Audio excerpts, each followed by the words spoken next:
All right, everyone. Welcome back to Newcastle Fans TV. Watch along tonight with myself, who hasn't been here in bloody ages, and Sam, who we can't seem to get rid of. Welcome, mate. You all right?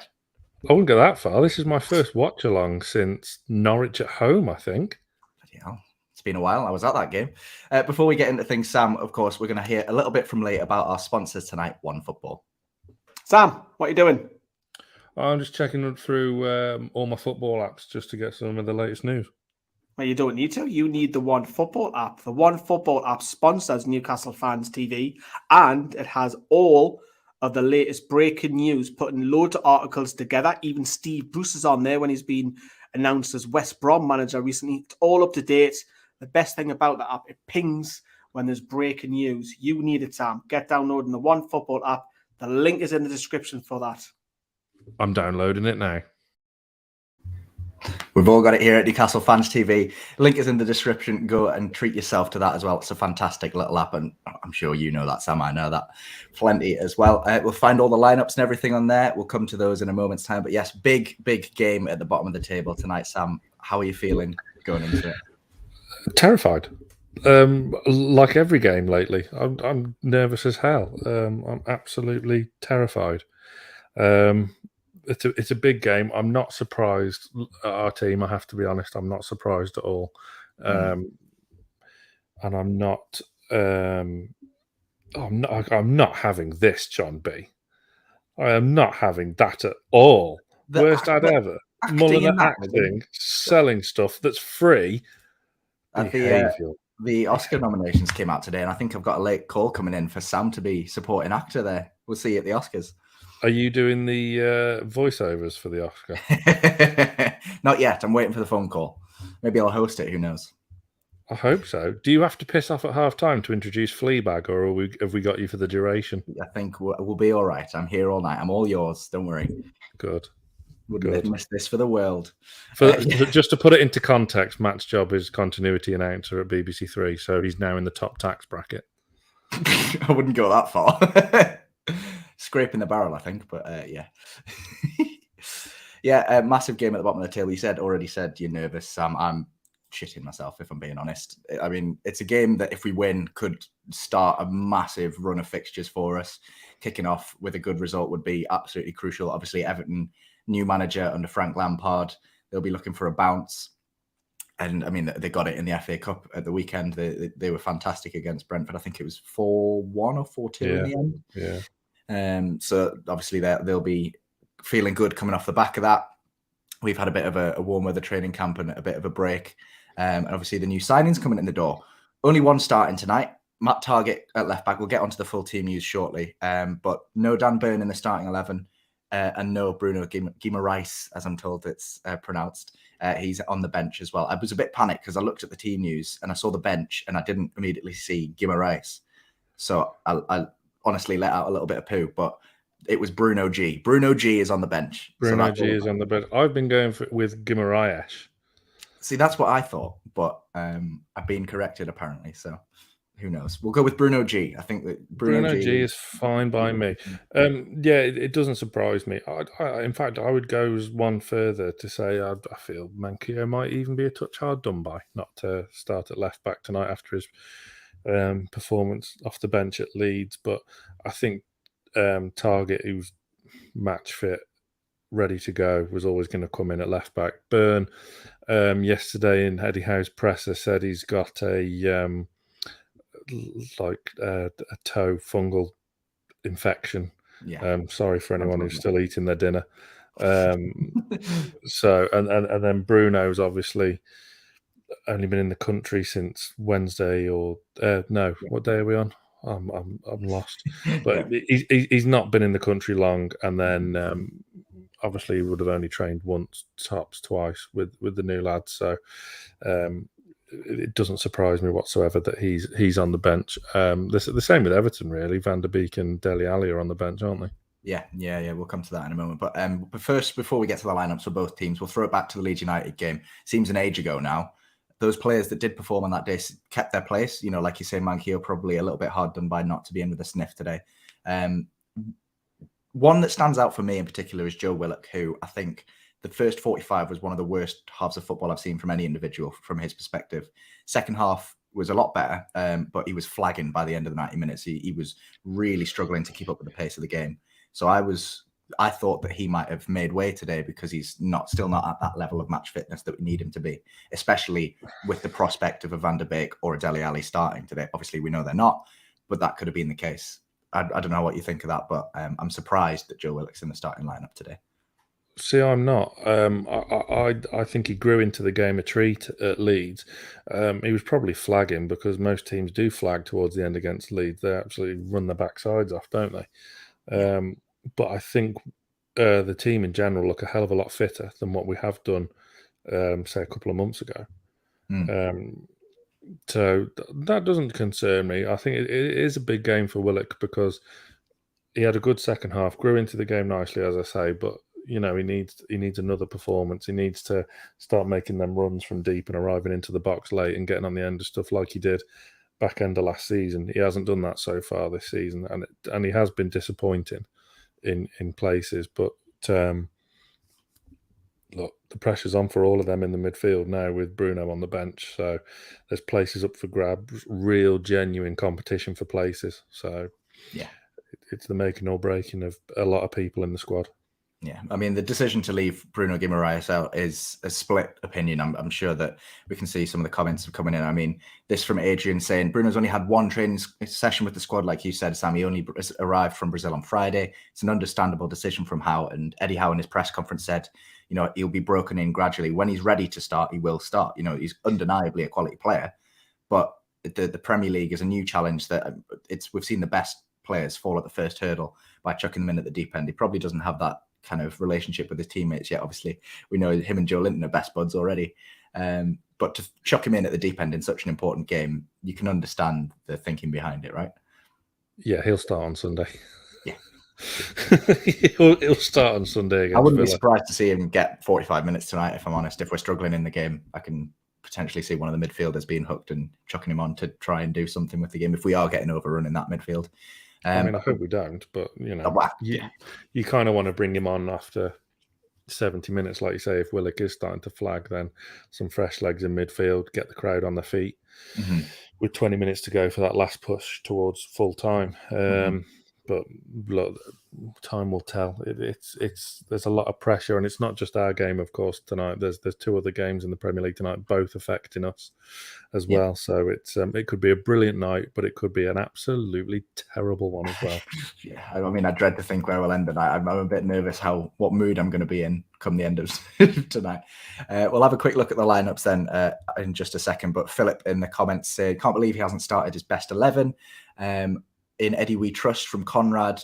We don't see what happens in training. Absolutely right. People earn their spots. We don't know what goes on behind closed doors. And obviously the performance against Leeds, what we've mentioned, some of those players have retained their spots and deserve to. We'll take a look at Newcastle's lineup first. I'll just quickly share my screen. So like we've mentioned, Bruno Guimaraes not starting for Newcastle United today. The only new signing, the only player that hasn't played for Newcastle yet, Matt Targett in the starting 11 at left back. I know you mentioned Manquillo earlier, saying that he's probably a bit hard done by not to have started. Would you have chucked Targett in straight away? If you were, in Eddie Howe's position, would you have gone with Manquillo tonight, or would you start Targett in that position? Do you know what? I was never a big out of all the transfers that we brought in and all the business we did in January. This is the one I sort of liked the least. Look, don't get me wrong. I absolutely love being proved wrong because it means that something's good is happening for Newcastle. I'm not a big Targett fan, I have to be honest. Do you remember when we nearly signed him under Rafa for like $3 million from Southampton? Because he was their fourth choice wing back.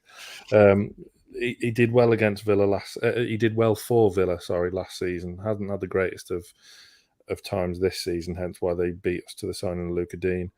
But look, I hope he does well. I think Manquillo is hard done by, but I think Jamal Lewis has been hard done by as well.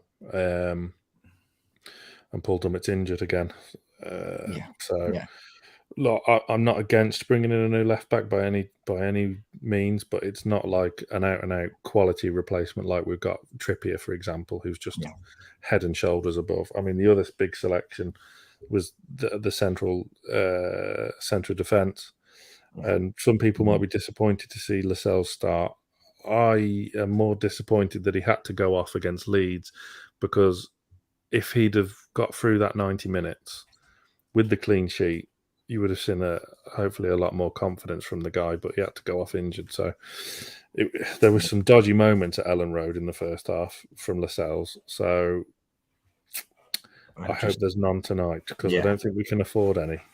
No, absolutely not. No. You mentioned the Jamal Lewis situation. We'll touch on that now. We've had a bit of debate in the group chat. We know, me and you anyway, but Jamal Lewis, young lad, comes in. He's had a couple of good performances before, unluckily picking up an injury earlier this season, missing a few key games. Matt Ritchie and Paul Dummett are both out with, Paul Dummett out with a slightly longer term injury, and Matt Ritchie still out as well, who, aside from Manquillo, are probably your backup left back options at this point. I know some people would like Dummett to play as a centre back, myself included. Yeah. But Jamal Lewis, extremely unfortunate to be left out of that squad, isn't he? Yeah, this has seemed to have split quite a lot of people, especially on social media, that, Lewis was shite anyway, so what's the problem? Well, Jesus Christ, if you're going to just throw away every player that was shite under Steve Bruce, we'd have no squad left. Yeah. Especially with the injury situations with Ritchie and Dummett. I think if Ritchie was fit, I took a great point that Johnny made when we were on with Catch the night before deadline day, that Ritchie could have been one that was moved on, as he always seems to be linked with a move every transfer window. And so, makes no secret that he lives down south. His family is still on the south coast, so I thought that was a possibility. But yeah, I would have kept him in and around. It looked like we were starting to get somewhere with Jamal Lewis, and I'm not ready to give up on him. I'm not. I maintain that signing was a good signing from Steve Bruce. And it was just one of them where it didn't quite work out because of the system Bruce was playing, who Lewis had in front of him, and it just looked a clusterfuck from start to finish, didn't it? And there were some nightmares, but it's a shame. But it's probably not the end for him, because if we do stay up, touch wood, then this summer's going to be absolutely batshit crazy, full of transfers. Yeah, I wouldn't be surprised to see half that Steve Bruce contingent walk out the door if we do stay up in summer. But no criticism to them. They're still some of the grafters that got us promoted from the Championship and kept us in the league under Steve Bruce. So the likes of Kieran Clark and people like that, they've got a lot of stick online, and rightly so at times. Performances have been poor this season, but they're the people that grafted when we needed them to graft, and they've got us to where we are today. Unfortunately, that is the relegation zone, but we stayed in the Premier League under Steve Bruce, unfortunately, and no one can argue that fact. But you guys like Ritchie, Lascelles, Shelvey, they're past the sell-by date, I think. I mean, with the exception of Lascelles, probably not the. I think Ritchie might have, but the other two, I mean, Ritchie's been a fan. I'm not going to sit here and criticise Matt Ritchie, because what he's been for Newcastle over the past 5 years is absolutely superb. Whether he's playing well or not, he gives it all, and he's great value. Whether it's kicking corner flags, calling a lino a wee dick, or anything. So he's been brilliant for Newcastle, but there comes a time where. And Matt Ritchie himself will say he when I've spoken to him during lockdown 1, he said he made no secret he wants to finish his career down at Portsmouth. Yeah, no, fair play to him. He's always given 110% whenever he's been asked to. He's not the best quality. He's obviously not a left back either, and he's been asked to play there under Steve Bruce. Exactly. But yeah, he's a quality player that gives 100% for the badge, and they're the type of people that we need. That's why I've got such a liking towards Chris Wood, who I gave man of the match to, I think, in that Leeds performance, which surprised quite a few people. Nobody agreed with you. Yeah, as always, guys, if you do agree with us or disagree with us, you can get involved in the comments down below, and don't forget to smash the like button and subscribe as well. The bench, before we move on to the Everton's team, arguably the strongest bench we've had in a long time. Well, I say a long time, this season. Yeah, was it one of your mates that I seem to remember a line that stuck with me? This was a good while ago. It might have been the start of last season where you put in the group chats the first time I've looked at the bench and haven't cried. Yeah. I think we're getting towards that now, aren't we? Yeah. Again. There's some relative strength in depth there. Some of the players, albeit, aren't in the greatest of form. You like of Almiron. Gale, God knows what form he's in. Barely kicked a football in 12 months. So look, there's options. There's options coming off the bench. There's no two goalkeepers on there anymore. There's options in defence, midfield, and attack. So hopefully they can get the job done tonight. Please God. Yeah, please God. I mean, yeah, but apart from up front, we've probably got a very strong backup, at least one player to play in every other position. That, I wouldn't complain if they were to come off the bench there. So yeah, I mean, pretty happy with the starting 11. I would have liked to see Dan Burn starting because, for me, if you're fit enough to be on the bench, you're fit enough to start, and he's not got the same excuse as Bruno. So who would you have dropped? I'd have dropped Jamal Lascelles, personally. I think regardless of the result against Leeds, I thought he was the worst player on the pitch. He made so many individual errors. I think Fabian Delph was superb, and Dan Burn would be an absolutely fantastic addition. But then there's the argument that if you start Matt Targett and Dan Burn, that's the left side of the pitch that have never played together. There's no one to bail them out if we get caught out down that side. Everton have some fantastic attacking talents, which we'll come on to shortly. So that's the risk, obviously, of playing them both in the same game like this. But yeah, I would have dropped Jamal Lascelles, and I don't think anyone would have complained if that had been the case. But clearly, Eddie Howe's got his ways. He wants to. Jamal Lascelles, at the end of the day, is the club captain. He is the team captain, and you don't really drop your captain unless you've got a really good reason. So, if I was to predict Eddie Howe's lineup, I'd have thought he would have dropped Chair over Lascelles, but I would have liked to have seen Lascelles dropped personally. But that's just my personal opinion. Don't forget, you can contribute yours in the comments down below. We'll take a quick look at Everton's lineup. Some familiar faces in there for us. Mr. Andros Townsend being one of them, used for the picture that Everton have so kindly provided on Twitter for everyone. The name that stands out for me is the number 1, Jordan Pickford. Loves playing against Newcastle, doesn't he? Does he? No, he fucking hates it. I mean, no, the thing is, the character Pickford is, he probably does like it. Yeah. Even though he's had some absolute stinking mares over the past few years against us, and long may it continue. Look, on his day, Pickford's a fantastic goalkeeper. When it's not on his day, he can be chuffing horrendous as well. Their new signings are obviously on the bench. They've got some good options coming off the bench. Calvert-Lewin, not fully wound up yet, is he? No. Demarai Gray's been in great form this season. Andros Townsend's been in very good form this season. Richarlison's always a threat. It's a good, solid Premier League team that were underachieving under Rafa Benitez, weren't they? Had a great start to the season, but I mean, with a new manager bounce, we've got to be really wary of them because they're a good, solid Premier League team. Yeah, I mean the attacking prowess in that lineup. I mean, you got Richarlison, who I believe won the Olympics, didn't he? Or had won something. Well, did he compete in the high jump? The last summer he won something with Brazil. I can't remember what it was. Was it the Olympics? It's the same team as Bruno played in. I think it was the Olympics, wasn't it? Yeah, it will be. Yeah. But it got a fiery temperament about him. I imagine he'll be the lone striker today with players playing off him. Demarai Gray and Andros Townsend.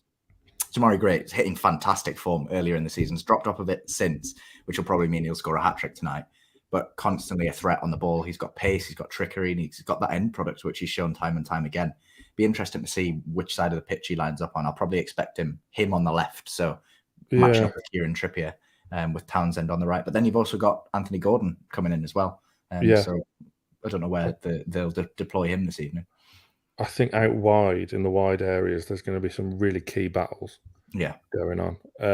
Like Trippier and Fraser look to have struck up a nice partnership on the right already. Yeah. And then how's Targett going to cope with ASM in front of him, because he's not going to get the support going back. Yeah. But Targett can whip in a nice cross, which Chris Wood should be, rubbing his hands together for that, because that's probably what we didn't do enough at Leeds. But yeah, there's a lot of interesting battles off on the park. Yeah. and especially coming off the bench as well. You know, if you get Ali, Van der Beek, Calvert-Lewin coming off the bench, and then we've got Bruno coming off the bench, then, you know, it's going to be a really interesting 90 minutes of football.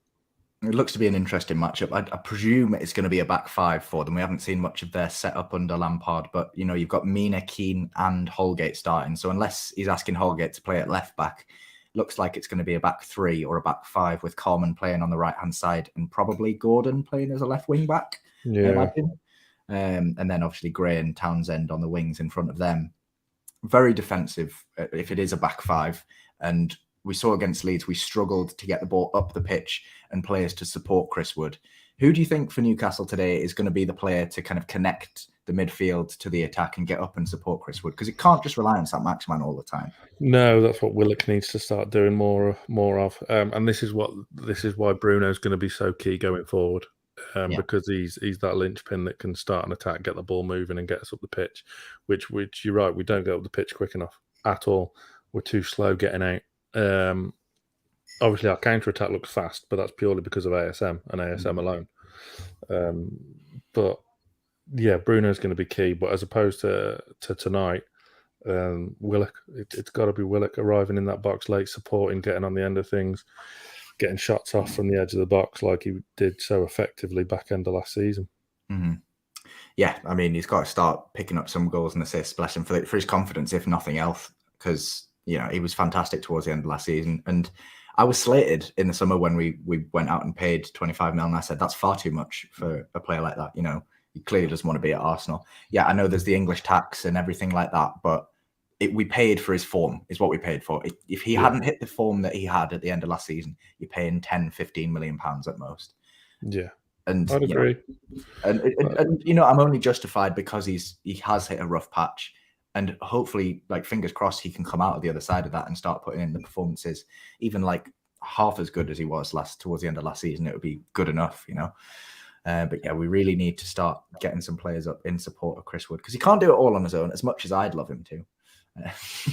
Chris Wood's going to frustrate a few as we go on towards the end of the season. Yeah. Because you just want him to be half a yard quicker. Mm-hmm. And he's really not. No. So yeah, no, it's he's not the best striker in the world, but yeah, I know there was one comment that riled me up on the match reaction of the Leeds game.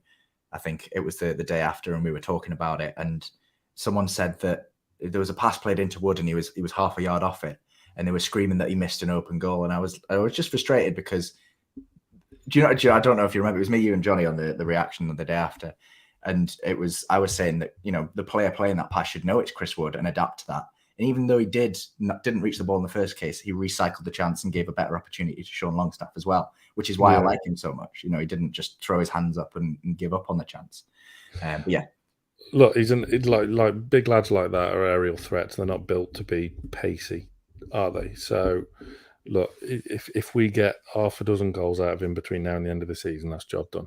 Yeah, well, that's all we can ask for, really, from him. He's brought in to score goals, and please, God, can he do that? Because no one else has got to.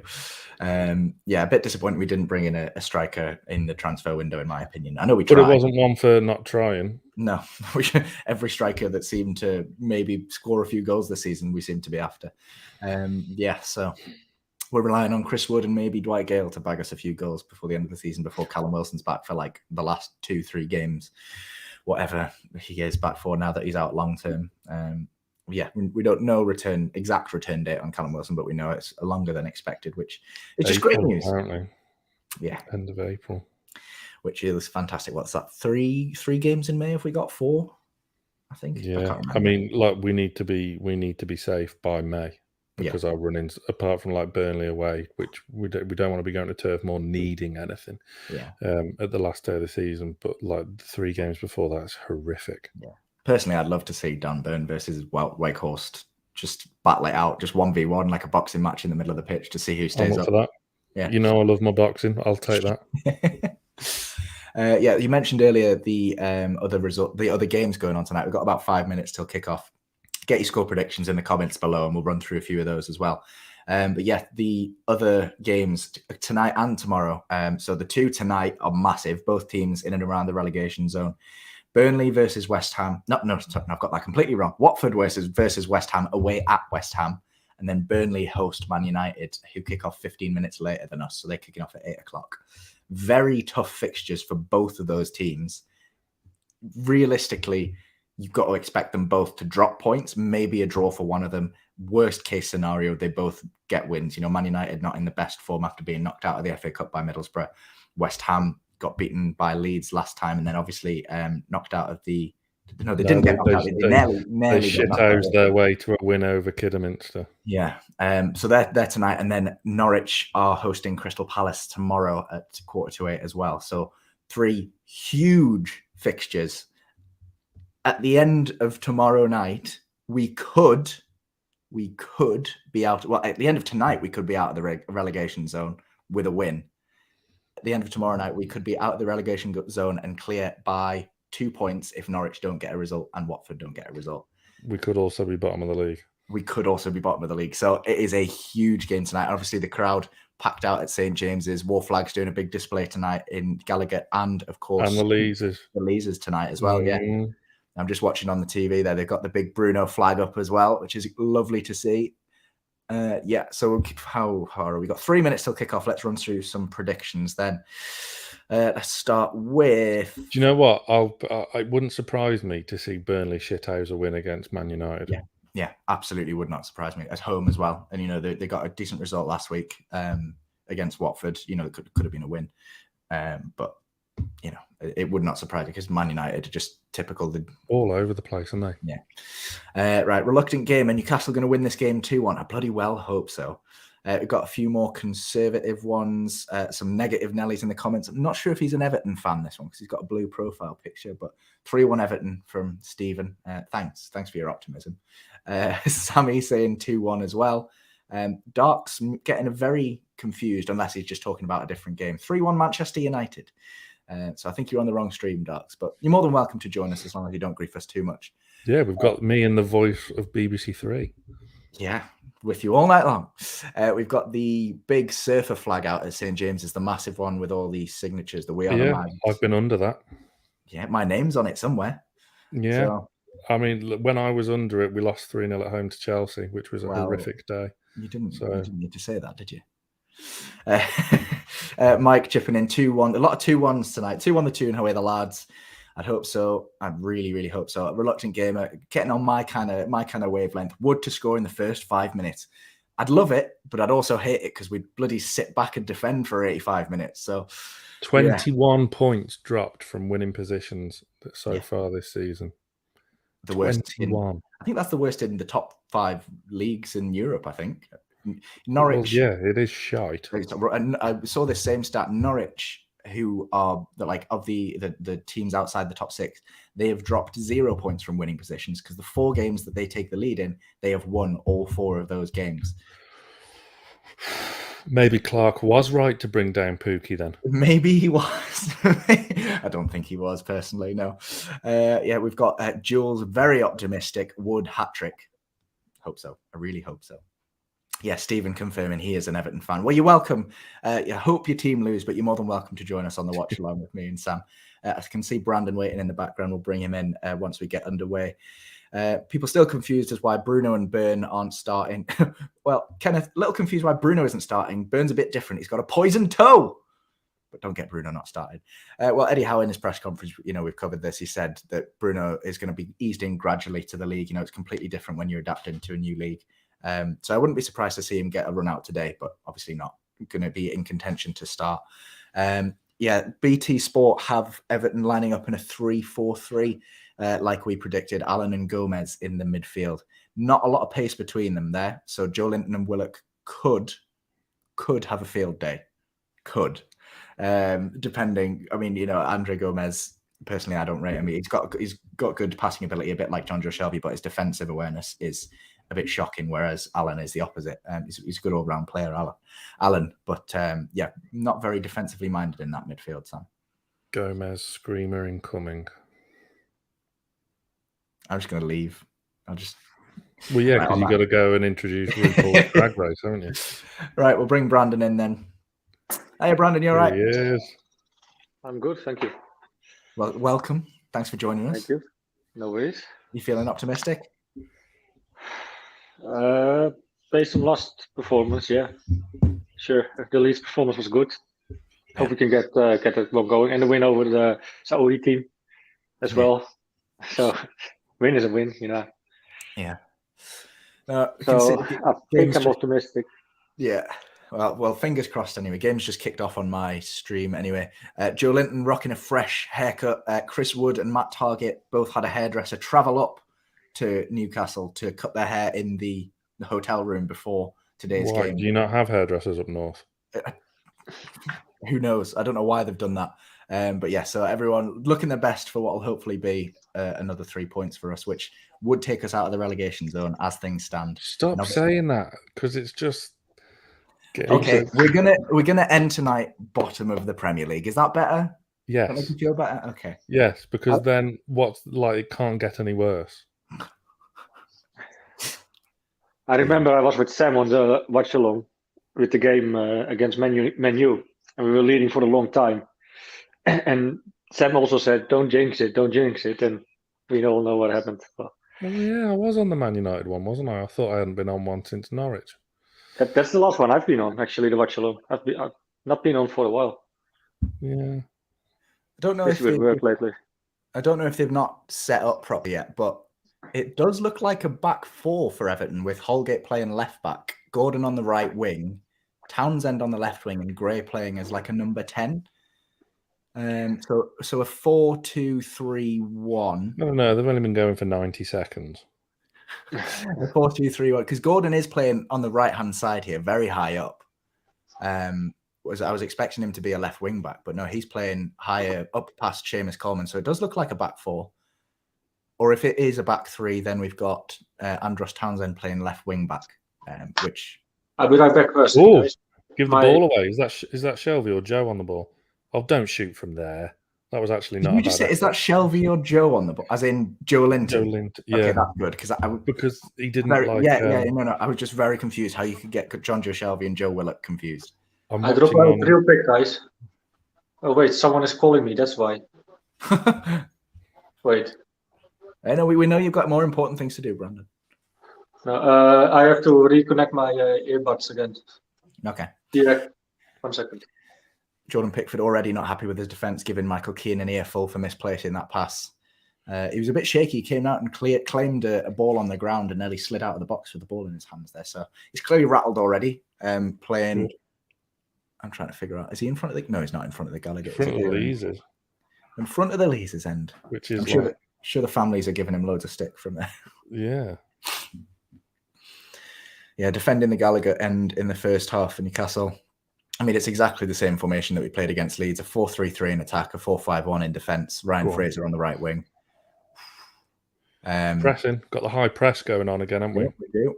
And I think that's good because, by the way, before we get started, Yerry Mina is arguably the most hated player in my books. I genuinely despise him. So the second he does something wrong, I'm jumping down his throat, just in case anyone thinks I'm getting irrationally angry. I despise Yerry Mina. But yeah, their defense of Yerry Mina and Michael Keane, not the most adept on the ball. So high press isn't the worst idea in the world. Can't complain about the tactics so far. If we lose, maybe we will.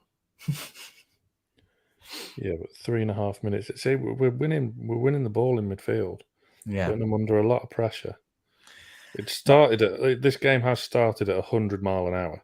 Yeah, I imagine it'll slow down soon. Good interception there from Trippier. Go on. Let Fraser go. Wood get in the box. He's trying to find him. And ball. Never mind. It looked at my screen froze for a second, and it looked like the What, you got a hand confused with a shin? Yeah. I'm sitting very far away from my screen to be on this stream right now. So, no. Actually, I should go and turn that TV around, but it's all right. I can watch from the sideways angle. It's okay. The things I do for you. I know. So, like, when you're BBC, are you on BBC Three tonight then? I am, yeah. So is that all pre-recorded? Magic of TV, mate. I always thought they were live. It depends on the night. So depends on the channel, depends on the night. So sometimes it's live, sometimes it's pre-recorded. So what are you introducing tonight? Well, everything on every single program on BBC Three this evening. You are genuinely introducing RuPaul. Yeah. Did you use my line? Not yet. I will be. Don't say it on here because I'm saving that for a special night. When it's the finale, I'm gonna use that because we've got the new season on at the moment. So when it's the big finale, that's when I'll use that line. I'll send you a clip of it. Yes, please. What do you mean? Send me a clip. I'll record it. Or you can watch it on TV. Yeah, that's fine. Yeah, starting off as a high pressing game, a game that would suit a certain Bruno G, I'd like to think. Brandon's back, so I will add him in. Taking a good sip of a Nuki Brown there. Go on, Joe. Who called you? Mate of mine. Was it the cryo chamber calling you back, booking you in for another session? The what? What are they called in Dutch? Like when you've been going into high powered freezers, haven't you? At like minus 200 degrees. Yeah, like a freeze lab. A freeze lab, yeah. Yeah. Why? It's good for your health. Is it? Skin, testosterone. It's good for injuries. What injuries have you picked up lately? Well, from work, when I'm working as a plumber, I have to say, otherwise you got to make jokes about this. I'm working a lot on my knees, and I don't wear knee pads, so I just have a little bit of. So that's. I started using knee pads, by the way. Now, just started to. You don't need a freeze lab now, then. It's good anyway, though, and it improves your sleep as well. Does it? You fall easier asleep. Yeah, 100%. So it's like you go first in this first room where it's minus 80 degrees, and then you go into the rest of 2.5 minutes. You go into minus 120 degrees. I don't know what it is in Fahrenheit though, but that's right. We don't use Fahrenheit over here either. We're all about the Celsius, baby. Yeah, I know. But for the international American watches, not sure what Australia uses though, but don't know. But we have started well. That's right. Ooh. We did it against Leeds as well. Yeah, we did as well. We started well today. I mean, Matt Targett won a fantastic challenge while you were talking about freeze labs there. He cut out a pass that would have almost certainly played Seamus Coleman in on goal, I think. And then I can't remember who won that free kick there, but Yerry Mina is playing very aggressive with Chris Wood because he's a big man in himself. So it's going to be an interesting physical. He's a big man in himself. So why do you despise Yerry Mina, by the way? He's a cheat. He's a diver. He's cynical. He abuses every rule or every loophole in the rule book. I really just don't like the look of his face. And he scored against England. Yeah. So yeah, hate him as an international player. Hate him as a league player. What if he would sign for Newcastle? Would you still hate him? Yeah, yeah, absolutely. We've got even if he scores the winner in the FA Cup game. I think that would soften it a little bit, but yeah, I would still. We're playing very narrow. Matt Targett, low standards, Matt. Low standards. We seem to be playing very narrow on the defensive end with Matt Targett kind of tucked into a central midfield position there, but he's stepping up really well and not letting Demarai Gray have time on the ball at all, which is good. And he's put another challenge on Alan there. It's fantastic. Yeah, Coleman's out wide though. No, you don't want that cross coming in and arriving late like that. But fortunately, it went wide. Andros against Trippier, that's going to be a cracking battle, I think. No legs in them. No legs in at all in that battle. It's they are playing very wide, Everton, in the attack, which is worrying me a little bit now because we are playing a 4 and they're playing a 5. I'm worried that they're going to get in the channels if our fullbacks get caught up the pitch. We've got Gordon and Coleman on this side, and Demarai Gray floating behind the striker with Townsend on the other side. It's going to be an interesting one. Is Calvert-Lewin on the bench, by the way? Go on. Yeah, he is, along with Dele Alli, Donny van der Beek, and just comes back from injury, right? Yeah. Oh, got it. Shot on target. I mean, poor pass or poor pass. Poor pass. Yeah, it was that Willock, I think, dropping that off. Or was it Maxi? That was saint-maximin, yeah. Saint-Maximin. But and then the referee's positioning didn't help things either. But again, to put it on Shelby's left, that's not ideal. As Seamus Coleman's just took out Eddie Howe. Eddie Howe's laughing his head off. Seamus Coleman's not happy about it. I don't know what's happened. Did Joe push him into him? Eddie Howe wasn't watching, and then Coleman's gone flying into Eddie Howe and took him out. He's rolled his ankle there. I'm surprised he's not brought out the old Pardew headbutt for that one. Oh, I think he needs to get booked. He needs to get booked for it. Pard definitely would have started shit there. He would have like tugged on Coleman's shirt to bring him back down to ground again or something. 100%. Picking up the ball again in midfield. I think I'm like 5 seconds behind you guys. Yeah.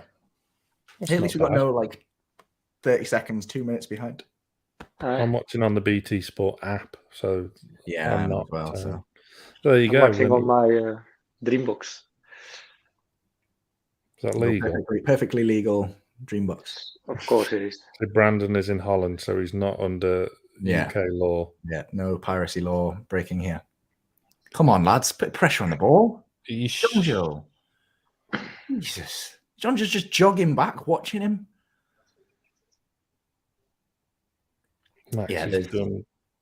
Whenever saint-maximin's on the ball, whenever saint-maximin's on the ball, there's 2-3 men around him instantly. It's good though. Sets other players for free. Yeah. Oh, good tackle by Cher. Am I being do Cher and Lascelles usually play the other way around? I thought Cher played on the right-hand side of the centre-backs. No? Do they usually play in this way? I'm getting really confused.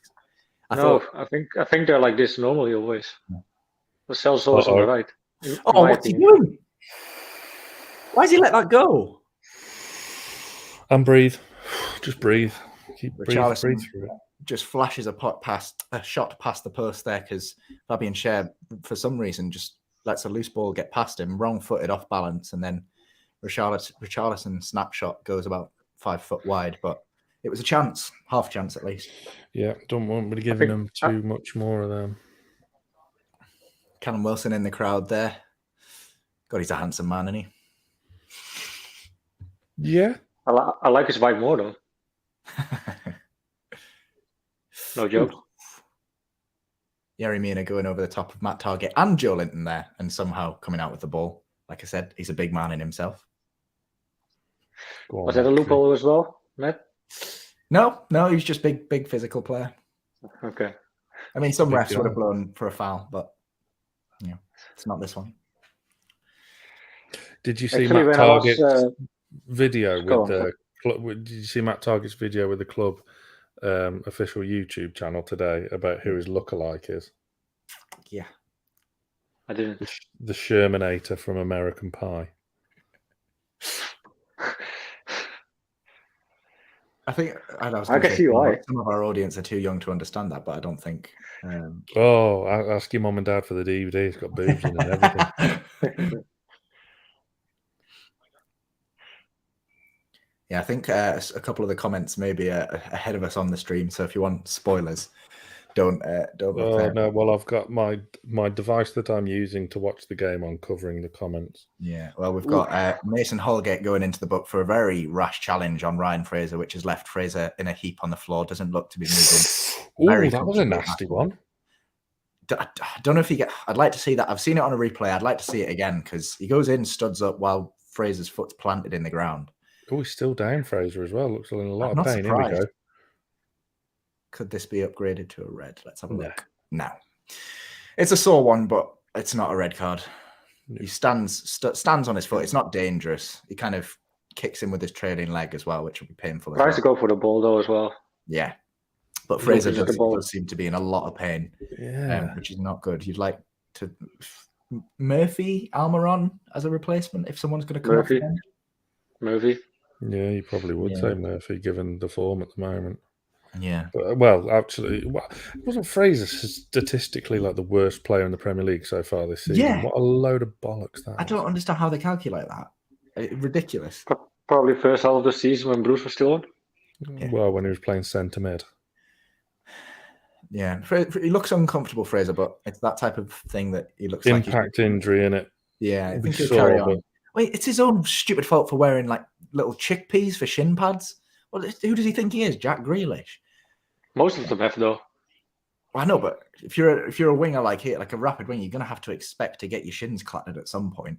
I don't It's understand. not cool, Matt. It's not cool. Well, it's not cool, but it's not like it impacts. I know. I get your point, but like what it you doesn't know. make it doesn't slow you down. They're not weighing your legs down. I don't understand the fascination apart from the look. You can maybe make a case for that. It's maybe uncomfortable. Yeah. The bigger ones. I used to play football, and when I had like the big ones, it's more uncomfortable, in my opinion. Yeah. It's like the obsession with cutting holes in the socks. Ooh. Shot on target. Shot on target. Second one. Stat, man. Hey, 2 shots on target inside the opening 15 minutes. Your man Wood. Hey, he's doing what he does best. He would have been. I mean, he was offside, but well, doesn't matter. Didn't go in. I think it's just hit him as well. I don't think he knew anything about that. Oh, what's happening? Target's down now. Well, that's not Big, good. Just had a comment from Paul Mersonville legend. Good luck, Target. You lads have a good attacking left back there. Shame he's made of glass, and he's down injured. Great. I mean, was it the challenge that injured him, or was it the weight of the pressure of the number 13 shirt that took him down? Yeah, he's. I think it was Gray's. He's gone in, tried to nick the ball off him, and studded him in the ankle there. Another sore one for him. But if he was wearing proper shin pads, which he looks like he is, I used to have the shin pads that were like built-in ankle guards in them as well. I swear by them. The one time I didn't wear them, I've got scars on my ankle from when a stud went into my ankle. Literally one time, and I was 5-a-side as well, so they were blades. There you go. Anyway, just on a side note, though, it looks like Fraser is fine again. Yeah, Fraser and Target. Yeah. Everyone's carried on. Nice take by Maxi there. He's got. That's not a free kick. He tripped over his own foot. What's he playing at? Yes. What? What's he doing? That's unlucky.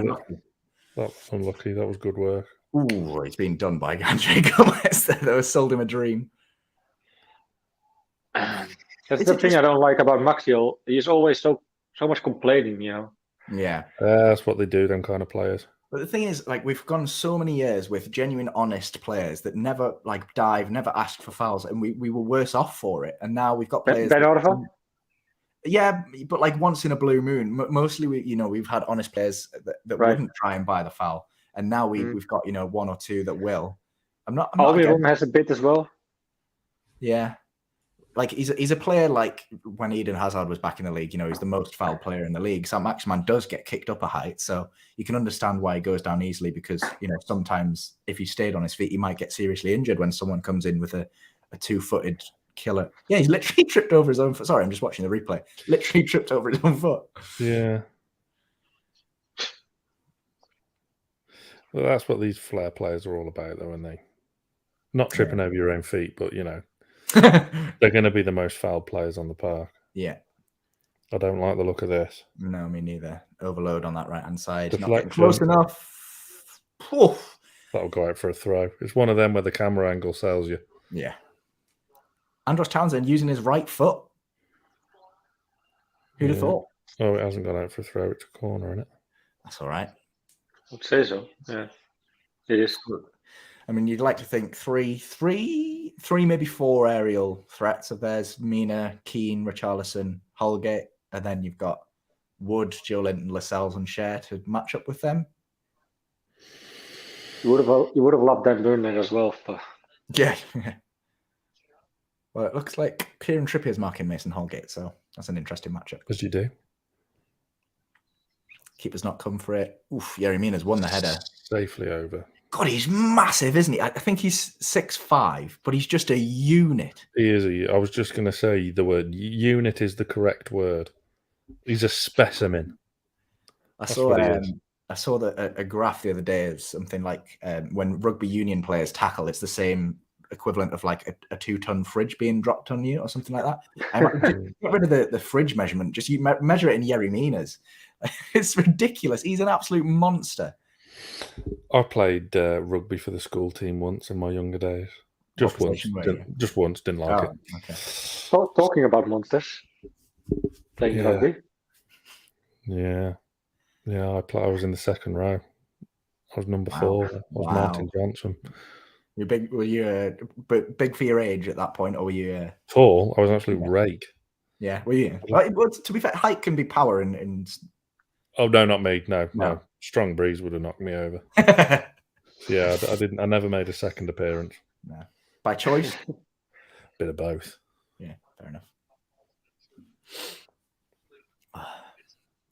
Slow. I mean, we had a very fast start to the game, but not many chances for either side. Yeah, It's settled down now, hasn't it? Kind of dropped down, yeah. Dele Alli's had a haircut. Luckily. Donny, there he is.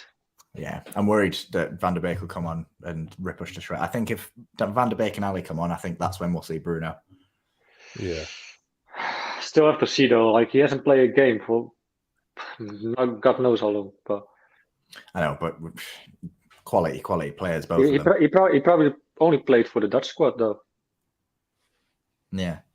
Yeah, internationals, friendlies, Nations League is shit. Yeah, a couple of comments pointing out Everton's very hands-on approach to this game. As Chris Wood gives a foul away on Yerry Mina, who's holding his head like he's been shot. Everton's tactic is to murder our players, and it looks like Lampard doesn't look like Lampard is holding back his new players. Yeah, it looks like he's told them to go and clatter us at every opportunity. But I don't mind it. That's football. As long as it's not too... Keeping you up, are we, Brandon? Yeah, kind of. I'm an hour ahead of you. I know you're an hour ahead. You've been at work today. Yeah, but before work, I went to gym as well for an hour. So, God, you're putting in a lot of work, haven't you, lately, just to stay sexy? Yeah, I mean, the work itself, it's got even more, like making like 11, 12 hours a day sometimes. Last couple of weeks is mental, work-wise. So, yeah, not much free time. That's why you haven't seen me on the channel as well for much. Yeah, well, work comes first, doesn't it? Mm-hmm. Have to pay the bills. And exactly, hence why we've got the voice of BBC Three with us now, because it's all pre-recorded tonight. Just so I could be here with you guys. You're living a lie. I always thought they were live. I always thought you had to stay up till 3 a.m. to introduce Fleabag. I already figured that I recognized that voice, but Joe Willock didn't get the ball out of his feet there. He's been dispossessed by Gordon in the midfield, who's made some good yards. He's got space. Target's got caught upfield. Targett, from a distance from here, looks a bit like Matty Longstaff, the way he runs and his physique. Just my opinion. But yeah, he didn't look like he had a lot of pace there. Slightly taller, though. Yeah. I'm not convinced with Joe Willock still this season. In this game, I don't know if I'm just having false memories, but he looks really slow compared to what he used to be. Like, he just doesn't have that yard of pace that he used to have. Oh, Demarai Gray's down from no tackle, nothing. He's just gone down on his own steam, so he must have a muscle problem. He looks very frustrated. He's gone down, but then he's got straight. Dele Alli's coming on. Great. So I imagine Dele Alli will be straight in, slotting into that number 10 position behind Richarlison. Great. That's not, no matter what you think of Dele Alli as an individual, he's one hell of a player.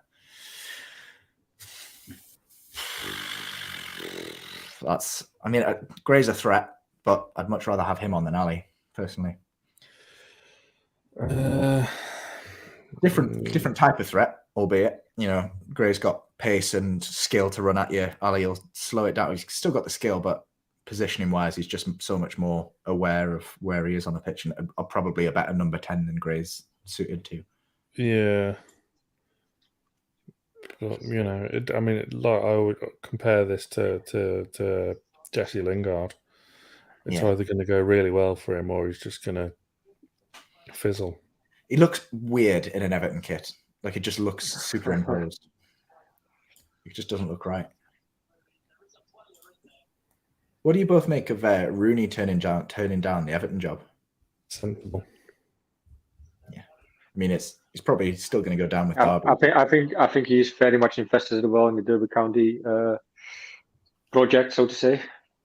Yeah, I mean not much of a project if they go the way Like, they're going. Derby County already got kicked out a lot, and imagine Rooney leaving after that as well. It's just another kick to the gut. Yeah. I imagine they're probably going to get relegated, and if Mike Ashley, unfortunately, he seems to be the only option for them at the moment to survive, they might just disappear off the face of the earth. Oh, I feel very sorry for Derby in general. Really. Well, the thing is, he's gonna keep your club healthy financially, but like he did with us, you have to give him that. Like, because of him, we can at least spend this January window though. Yeah. And in the summer, that's the only good thing. Yeah. So if you want some secureness, but to get rid of him, it's another ball game. I don't like how this set piece is set up for them. They've got the ball just outside the technical area, and they look like they're going to lump it into the box. But there's two men stood over the ball. They're going to play it short. Yeah, I knew they would because it was bloody Willock, not Willock. I saw Maximin in the wall, but one-man wall, and then Willock was the next closest player, and he was a good 40 yards away. That was a nice ball in there from Townsend, but well dealt with. It looks like they're throwing everything through set pieces, trying to hit big men in the box at the moment, Everton. They're not really creating much else. Long throw from Seamus Coleman coming up. No, he's taking it short. Oof, come on. Defending on this left-hand side, Matt Targett is bloody sold out by the players in front of him. Well, what's go on. Go on. Ah! No, go on! Ah!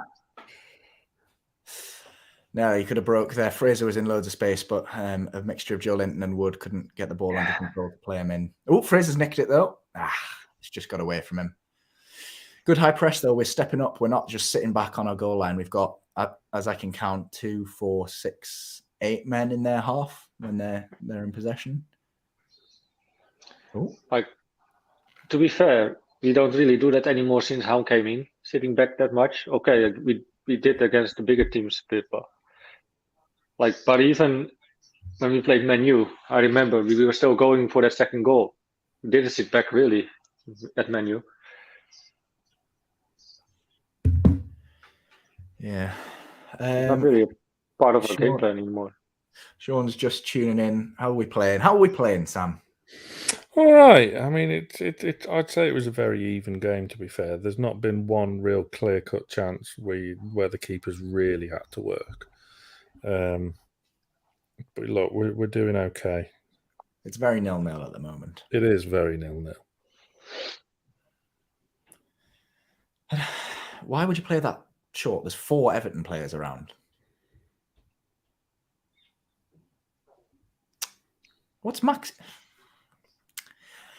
It was funny. I mean, I don't want to drag his name through the mud or anything, but I was sat in the press area, or near the press area at the Leeds United game, and sat near Graham Jones, who was sat up in the box with the analysis team, obviously on the radio. And you know, he was great. He was cheering on like a fan, but he was also getting really frustrated when Maxi wasn't getting up to support Chris Wood. Like he was, you know, getting really frustrated and shouting to himself that, you know, Maxi, you got to be there, blah, blah, blah. So it'll be interesting to see how much closer. Maxi's just absolutely thrown a wobbly at Willock or the referee. I think it's at the ref because Yerry Mina's yanked him. Does he give the foul? Did the ref give it? Or he's going to get him booked. It's either that or he's going to book Saint-Maximin. It's because Mina's absolutely corralled him because he knows he's going to get done for pace. Yeah. I think the ref does give it. He's got a book. Surely he books. Yeah, that's even a yellow, in my opinion. I mean, you absolutely want that kind of player in your team, but that is why I hate Yerry Mina. I was just going to make that point. Yeah, that's on another day. That's really intelligent defensive play. On a positive note, Rafael Varane has made it 1-0 to Manchester United, so Burnley are down a goal as it stands, staying rock bottom of the Premier League. Lovely, with 70 games in hand. Yeah. Well, mind you, they're whittling down. The Manchester United-Burnley game, obviously 1-0 to Man United. Man United, 2 shots, 2 on target with 75% possession. So it looks like they are very much dominating that game. Is Wout Weghorst playing? He is. He started up top with Jay Rodriguez. Max Corner is on the wing rather than up top for them today. Man United have dropped Cristiano Ronaldo. Cavani's playing up top for them. Sancho and Rashford on the wings. Pogba, Bruno, and Scott McTominay in the Bruno Fernandez in the midfield three. Big move by Regnec, however you say his name. Yeah. Ronaldo is on the bench, so he is there, as is Jesse Lingard, interestingly. He's gonna get some fuss in the dressing room. Come on! If Everton score for here, I'm going to go absolutely mental. What is Fabian Schär doing? He's miles offside. He's put the balls in the net, but he's miles offside. I mean, he couldn't be more obviously offside. He's about 50. He's probably offside behind the goalkeeper as well as the defender. The replays they've got. What is Fabian Schär just stood looking at the ball for? And then he's been pipped to it by Richarlison. Great pass in behind from, I think, Gordon, who sets in Ali, who takes on the shot and then dinks it in. But Richarlison's, a good 6-7 yards offside. Sticks it in the back of the goal, but obviously will not count. So Burnley current. Oh, wait. Hold on. Don't tell me that goal's been disallowed. The Man United one. I think the goal's been disallowed. No goal. Fuck's sake. So 0-0. Never mind. That's choked off from VAR. Oopsie daisy. For what? Was it offside or something? I guess so. 0-0 in both the West Ham Watford game and the Burnley Man United game. But the Burnley Man United game's only been going 15 minutes. Whereas is that Yerry Mina that's gone down like he's been shot? Hope it is. Go on, Maxi. He is. Go on, Maxi. Go on, Joe. Oh. Shoot. Come on, Joe. Oh. Unlucky. The pass sold in a little bit there. Go on, Trips. Fight for it. To kill him, John Joe. Well in. Got the ball, ref. No, you stupid arse. Oh, that's Why are they all bitching for a yellow about card? That? The ref's gone for a yellow card for John Joe Shelby. Typical John Joe challenge. Absolutely furious. They're surrounding John Joe. But for me, it looked like a clean challenge. He gets the ball. Yes, he goes in strong, but he gets the ball. Yeah. Everton players are saying it should be a red because he comes from behind. It's Anthony Gordon that he's cropped, who's down injured, as is Yerry Mina, who's receiving treatment for an earlier infringement. You know what I can't stand? This is probably going to get looked at by VAR. Just because the players are making a big fuss about it. Like, it's almost like the players are deciding that he's gone through him to win the ball. That's the thing. It's a yellow card. It's not a red. It's not. If that's given as a red, I'll be very surprised and angry. Maxi's pass to Joe Linton here. We're just seeing it on the replay. It's just too much. It's Joe Linton's first touch lets him down, and it's just get out your feet and get your head over it and smash it. I don't think he has another way to go. To be fair, would you take it immediately? No, you got to take a touch. Southgate sat with Mehrdad Gudussi and Amanda Staveley sat literally next to them at the game, which is interesting. Probably monitoring Kieran Trippier along with a couple of other. Yerry Mina's going off, Matthew. I see Jared Branthwaite's probably the backup centre, unless they switched formation and went to a back four, stuck with Michael Keane and Mason Holgate. They have Branthwaite on the bench, and I'm not sure where Patterson plays. I think he's the right back that signed, isn't he? Where's their new left back that Rafa signed? The No, is that Patterson? No, it was a Eastern European chap. Why I say he signed for Aston Villa. Mikolenko or something like that. The Ukrainian lad. Yeah, I don't know. He's not on the bench, so.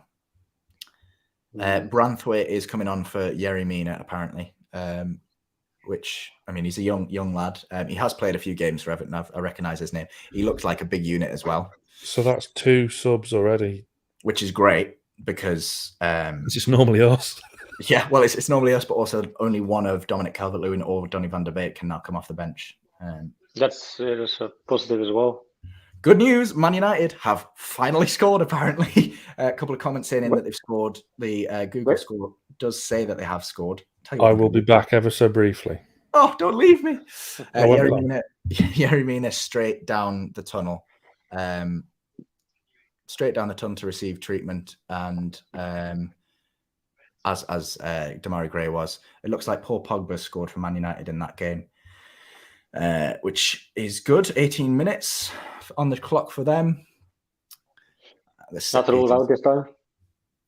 Oh God, I'm worried about this set piece. Looks like it's going to be Gordon going to take it. Oh, it's a goal. Fuck's sake. Jamal Lascelles has put it in his own goal. Oh, come on, man.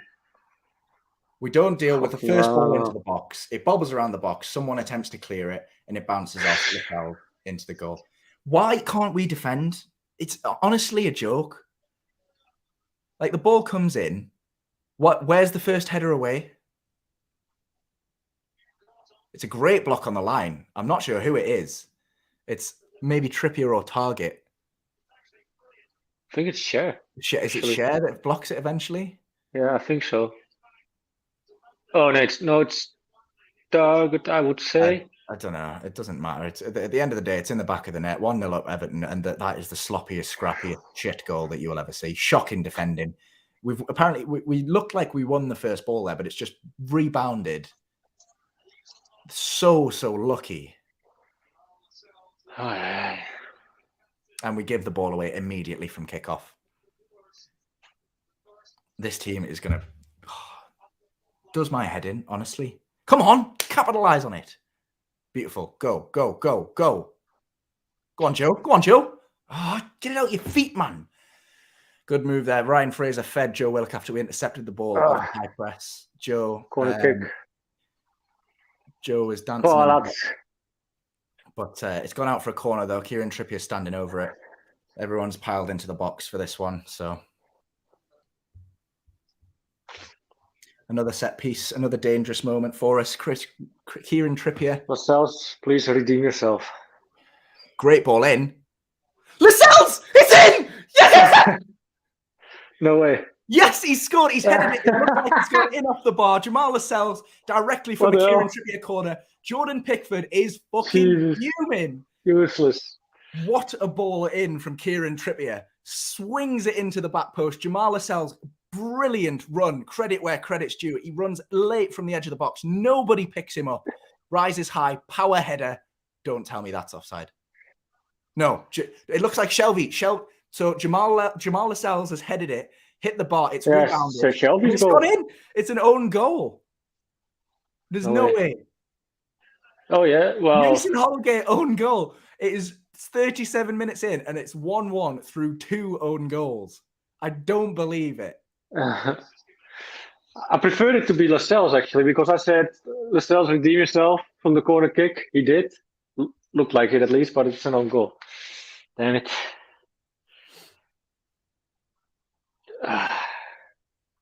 Okay, that's fair game again now.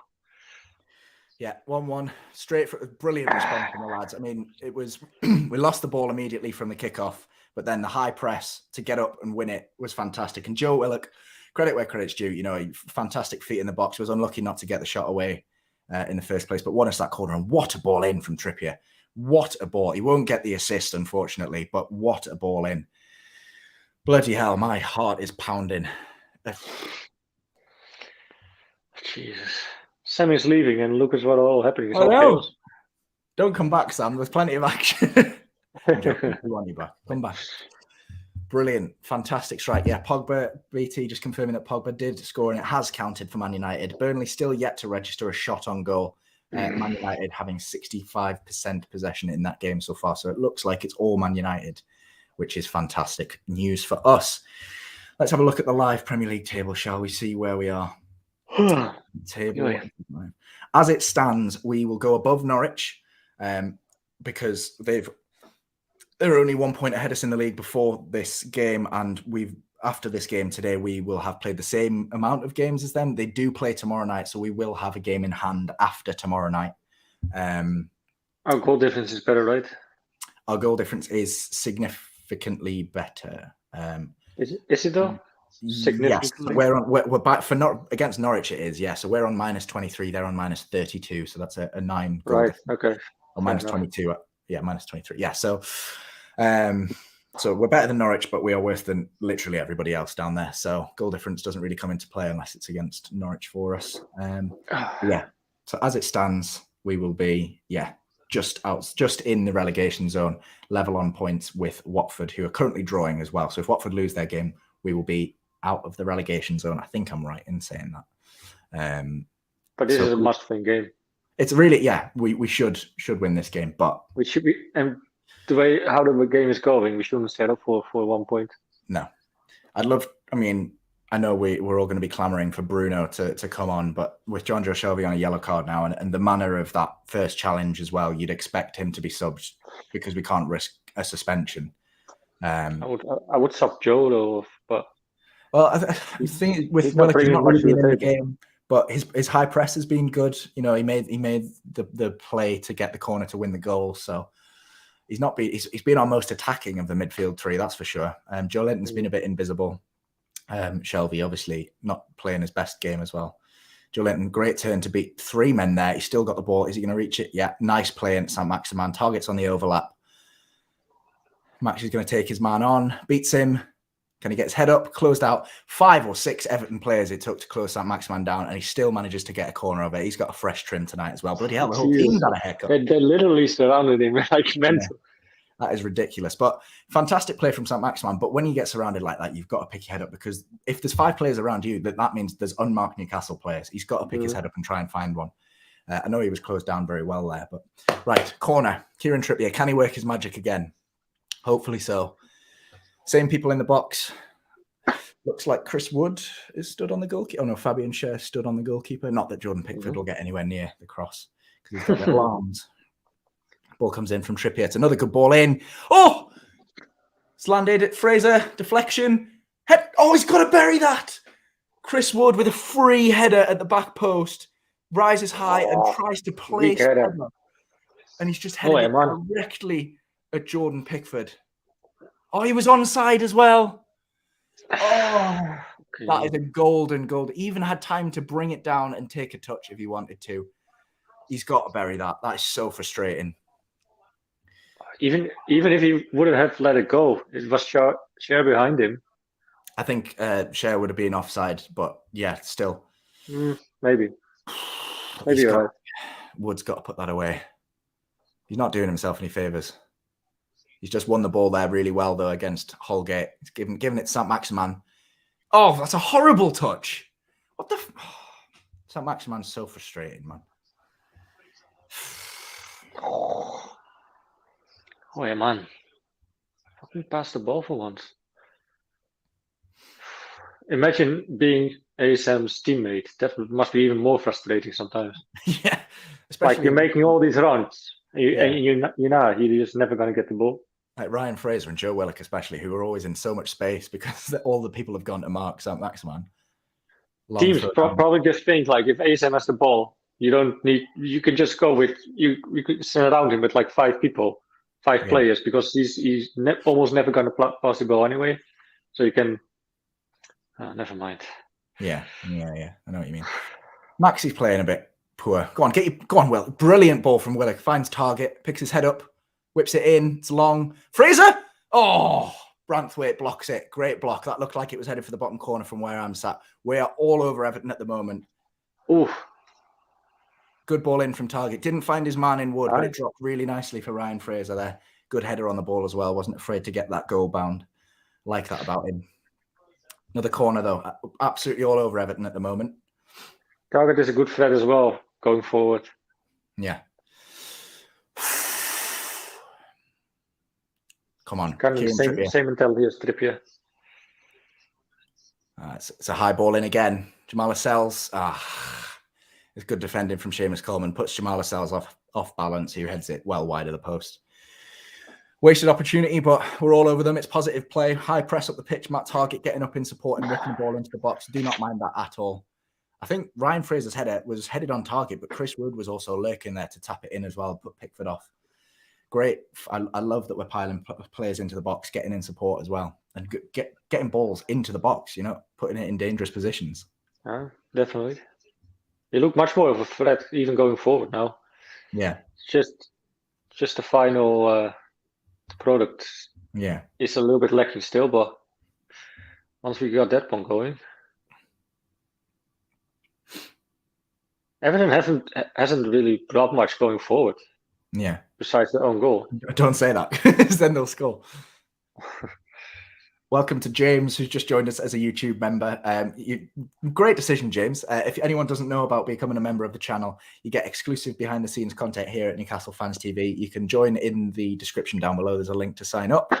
You'll get access to videos first, behind-the-scenes content, and fantastic stuff that we bring you here at Newcastle Fans TV. So welcome, James, the newest member of Newcastle Fans TV family. I'm sure that the other members will tell you it's well worth it signing up. And if you want to get involved as well, there's a link in the description to get involved. Get involved as well in the comments down below. Let us know what you make of the first half. 3 minutes of added time here, so a couple of minutes left. 1-1, 2 own goals, which I don't think I've ever seen before in a football game personally. 2 own goals, 1-1, sloppy game, but we're dominating towards the end of the first half. We're just not making the dominance count right now. Risky ball back to Dubravka from Matt Targett, but plays calmly under pressure. Fabian Delph plays well to win a throw-in. So yeah, get involved in the comments down below. Let us know what you thought of the first half, any halftime score predictions for the end of the game, and don't forget to like the video and subscribe to the channel if you haven't already.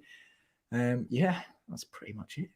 I'm pretty sure I've seen games where there were 2 own goals, but what I haven't seen though probably is one player scoring 2 own goals in one game. I'm trying to think of it off the top of my head if I can think if it's ever happened, but I'm struggling. Must be. Or you mean with the player? With the same player, like if the same player scored 2 own goals. It must have happened. I can't Google it because I'm using my phone to stream. Let's have a look, shall we?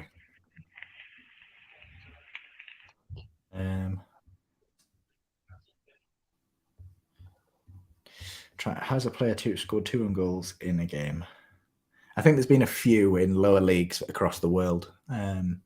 Sunday League, any day. Yeah, I've probably scored a couple of own goals in Sunday League.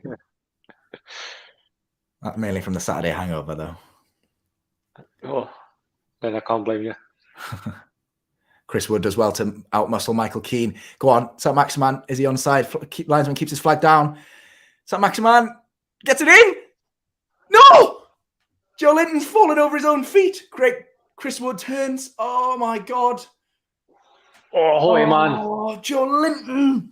He doesn't do himself any favours. Like, it's a brilliant bit of play from saint-maximin. Puts the ball exactly where you want him to.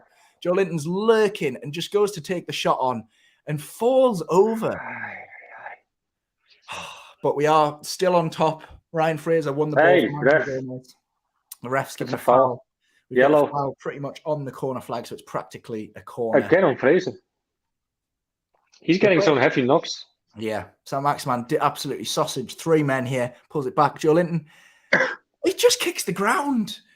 Oh, God, beggars belief, man. I love him to bits, but he really does not help himself. All he's got to do is get that on target. All he's got to do is get that on target. Like, if he wouldn't have picked up form, we would have slated him for this. But, like, now he actually got some credit, so... Yeah. Right then, probably the last attack of the game. Kieran Trippier with a direct free kick from the corner quadrant, shall we say. Definitely going to whip this one into the box. Does so. It's an outswinger, easily dealt with. Are we going to have time to whip it back in? No, the ref blows his whistle. So that's half time then. 1-1, Newcastle versus Everton. An own goal from Jamal Lascelles, who then goes up the other end, heads it off the bar for Mason Holgate to turn into his own net by accident. I don't want to say yeah, it's looking positive though. I think we have the edge to win. I mean, the last 10, 15 minutes of that game, we were absolutely... Well, I say the last 10. We'll go with the last 10 because they scored in the 36th. The last 10 minutes since we conceded, we were all over them. I mean, Andrew, yeah, Joe falling over, shock. When is he on his feet? Never mind, off the ground. Yeah, last 10 minutes, really all over them, weren't we, Brandon? We were absolutely dominating the last 10 minutes. Yeah, and like that's the thing. If you keep pushing teams, even teams like Man U, you saw it against Leeds. Leeds is also a high pressing team as well itself. And I think we were the better side most of the game against Leeds as well. Yeah. And you can see what you can do to a team like Everton as well. Mhm. Like, this is what you want to see all day. Yeah. I mean, if we're being honest, we should be 3-1 up. You know, Joe Linton's chance that he's missed at the end there, and then Chris Wood. Header. He's got to bury that. I mean, I can forgive Joe Linton because he's a donkey, but Chris Wood, you're, at the end of the day, you're a Premier League striker, 6 yards from goal. You've got a beautiful ball in. You know, it's not got the most pace on it, but you've still got to direct that into a difficult area, and you just head it straight at the goalkeeper. Question for you, Brandon, comes in from Andrew. Is Willock lost in the middle deep, or is it just him? What do you make of Willock's first half performance? Well, he's doing better later on in the first half. I thought he was kind of, how you say it, anomalous in the beginning of the first 20-25 minutes, but he picked up later. Like, actually, after I mentioned to you, like, I don't rate Willock that much in this game. He actually played better since that moment. Yeah. So absolutely.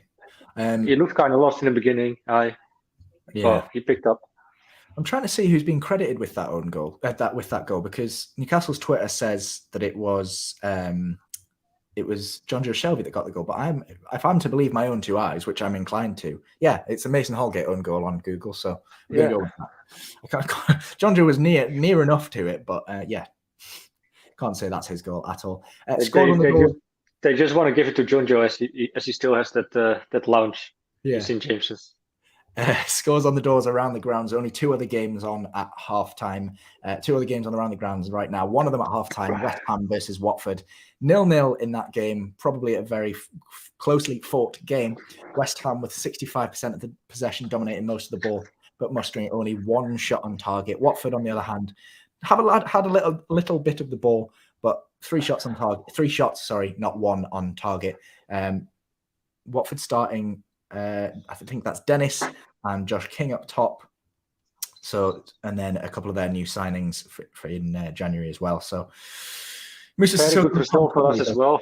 Watford against Burnley, the 0-0. Yeah, brilliant result for us. That fantastic, best we could have hoped for. Really, stops either team getting away from us. And the other team that you've just mentioned there, Burnley, are in action. They kicked off 15 minutes later than us, so they're coming to the end of their first half. 1-0 to Manchester United in that game. Man U with 63% possession, 3 shots on target, 6 in total. Burnley yet to register a shot at all. Wout Weghorst playing for them, his second game after he made his debut at the weekend against Watford. Cornet playing on the wing with Jay Rodriguez partnering Weghorst up top. No Cristiano Ronaldo for Man United in the starting lineup. He's benched. With Cavani leading the line for them. So hopefully they can see that lead out, probably get another couple goals if that's all right.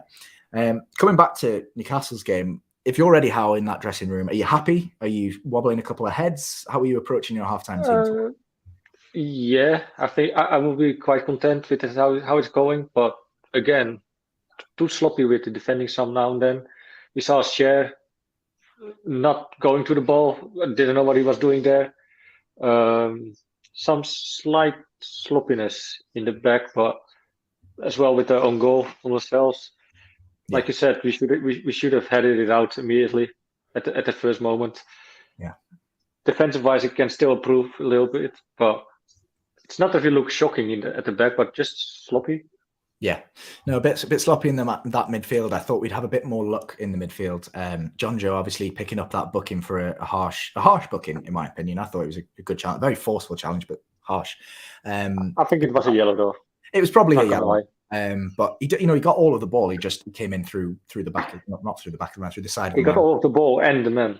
Yeah, it was 5-10 years ago. There's no problem with that, but obviously the game's changed. Kizo is asking if West Ham score and win, that means Watford lose. We still draw. Are we technically out the bottom 3? Yes. If West Ham find a winner in that game and Watford lose, and Burnley lose their game as they are now, we will move up to 17th place if we draw. 17th place if we draw or win, because the next team above that is Everton, who will be on. So check the score. West Ham. Mark my words. Hopefully, fingers crossed. Anyone to score would be nice. We've got a few comments coming in. John Joe too slow. John Joe off. Bruno in. A couple of shouts for Willock to go off. I think something has to change in the midfield. Maybe not at half time, but definitely before the end of the game. Bruno's got to be the sub, right? Because if you look at the bench in the midfield, you've got Bruno or Longstaff or Almiron. Like, really, just by the fact you can't do this to everyone who went today to St. James's and not. Most of them probably come to see Bruno play, and you can't. He has to start, he has to come in for sure. Yeah. So that's the only option. You can make a case for Sean coming in for Willock, but not sure about that. But that could be realistic. And a good thing as well is that Everton subbed already twice. Yeah, that's one. Yeah, Everton two first half subs enforced through injury. So they've got on their bench, they've still got Donny van de Beek, Alex Iwobi, and Dominic Calvert-Lewin. All are threats in their own right, but only one of them can actually come on now after they've made 2 subs. I can see Lampard, if this goes on until the 75th minute, like 1-1, I see him bringing in Calvert-Lewin instead of Donny van de Beek. I'm the same, because they are Everton. They're shameless about it. They are putting everything long into their big men from set pieces. So Calvert-Lewin's your man for that. It wouldn't surprise me at all to see. Plus, them. I have to say, Donny van de Beek is still not really Premier League proven. Yeah. Also because he had lacked of game time, of course, he couldn't really prove himself. But Calvert-Lewin is a proven Premier League striker, and if I was Lampard, I would go any day for Calvert-Lewin. It's funny. I'm watching the goals back. So for Everton's goal, Holgate shoots and then the rebound, and then so it's Holgate's shot that then gets turned in by Jamal Lascelles, and then the other way around for our goal, it's Lascelles' shot that gets turned in by Holgate. So that's hilarious. Traded blows. But yeah, so Dominic Calvert-Lewin would be the sub to make. I think that would be the smart thing for Everton to do. Don't know how early. I think they'd probably take Richarlison off. He's not really offered much of a threat. I think he got a lucky rebound. He scored though. Not today. He scored. He scored when he was offside. Yeah, well, true. Yeah, he also, that goal that they did score, he was the one that accidentally flicked it back in. It was complete fluke, but he was there for it. He's not really offered too much. Having said that, now he'll score the 3 in the second half. So, shut up, Matt. Shut up. It's going to be an interesting second half. Don't think there'll be any halftime substitutions. They're just showing the halftime highlights, and I cannot believe Chris Wood has missed the opportunity to put that in the back. I can see it now as well. He's just like it's an okay header, but it's straight. You should go for the long corner. Well, for me, he's got time to either wind up a header and power that back across goal. He's a big man; he can do that, or take a step back and volley it. He's got time. It's not a fast ball that comes in. I don't know what he's tried to do. I think he's tried to put it in the top corner, the near post, and he's just got it. It also looks like he timed wrong in the air. Like he jumped too early. That's why he couldn't really get power behind it. Yeah, that's how it looked like, though. Yeah. Off that end of the first half, then positive performance. Let's get a score prediction from you, regardless of what you said before the game. What would you say the game is going to finish it as now? Well, first off, you never asked my score prediction, so that doesn't really matter. I'm so sorry. Anyways, I wasn't even on, so anyways. Yeah. I will go where I was sticking to when before kickoff. I was saying 2-1, like most of the Newcastle fans in the chat I saw. So I can see it just being a 1-goal difference game, and I hope it's us. Yeah, I mean, there's a lot of fans in the comments down below before the game saying 2-1. We've got a few rogue shouts. Stringy saying 3-1. I'd love that. And Lloyd, who's gone even more optimistic, 6-1. I would absolutely love that even more. Lloyd, who's going to score? Yeah. Where are the 5 other goals coming from? Mason Holgate, more own goals. Please leave it in the comments. Curious to see who he is going for. Who was your stat? If you had to pick one Newcastle player that had a standout first half for you, who was it? Probably Targett, though. Yeah, I think he's had a really. We haven't really talked about it, to be honest. He's had a really solid first half. He's aggressive into the challenge, which I like. Oh, he magically reappears. Sorry. Wow, I picked a fine time to leave, didn't I? I just said it. My firstborn woke up and required me. So duty calls. Yes. I said to Matt, Sam is leaving and it's all kicking off, all chaos. Well, I did have my my device on me that I'm watching the game You on, have so watched I didn't miss a thing. Right. So what did you Ah. make of Targett's performance then? We were just saying that he had a pretty impressive first half. Yeah, it is, but he's doing okay going forward. He can obviously whip a crossing. That left-hand side will always be a problem because ASM doesn't get back, which means Willock has to then cut across. Willock's not having the best game, but it's due to factors amongst a lot of things. What I want to talk about, though, is your mate Chris Wood. How the And what hell a you missed that? feather duster of a header that was. Pathetic. We were just talking about that because for me, he A long either time, I think. yeah, Brandon saying he timed his jump wrong, which I think is absolutely right. I think he probably expects the ball to come in quicker than it did, so he's hanging in the air and can't get any power on the header. But for me, he had time to either step back and take a volley on, or like wind his neck up and power that back across goal. You got Jordan Pickford in goal. He's not a big goalkeeper. He stood at his near post. You put that back across the goal onto the other side of the goal. He's not getting anywhere near it. You know, or he could step back. He could have even tried to bring it down if he was feeling sexy, but he wasn't. So, you know, speaking of not feeling sexy, Joe Linton. I mean, the poor lad. He must be lacking so much confidence. How has he kicked the ground? No, he's not lacking. That's not an issue anymore. Confidence. He should be playing full of confidence because he's been brilliant panics. in midfield. He panics when he gets in front of goals. I mean, maybe he needs another change of position. Maybe stick him left back for future reference. Fucking hell, Sam. Holy. Because we've had a 6-1 prediction, Sam, and we've got Johnson here saying that Wood's going to score, Gale's going to get 2 off the bench, Bruno's going to come on and score, and I think Targett's just thrown in because he was running out of ideas. It'd be nice, wouldn't it? It would be nice. Take it. It would be. I'll take it. I mean, Lascelles just can't catch a break, can he?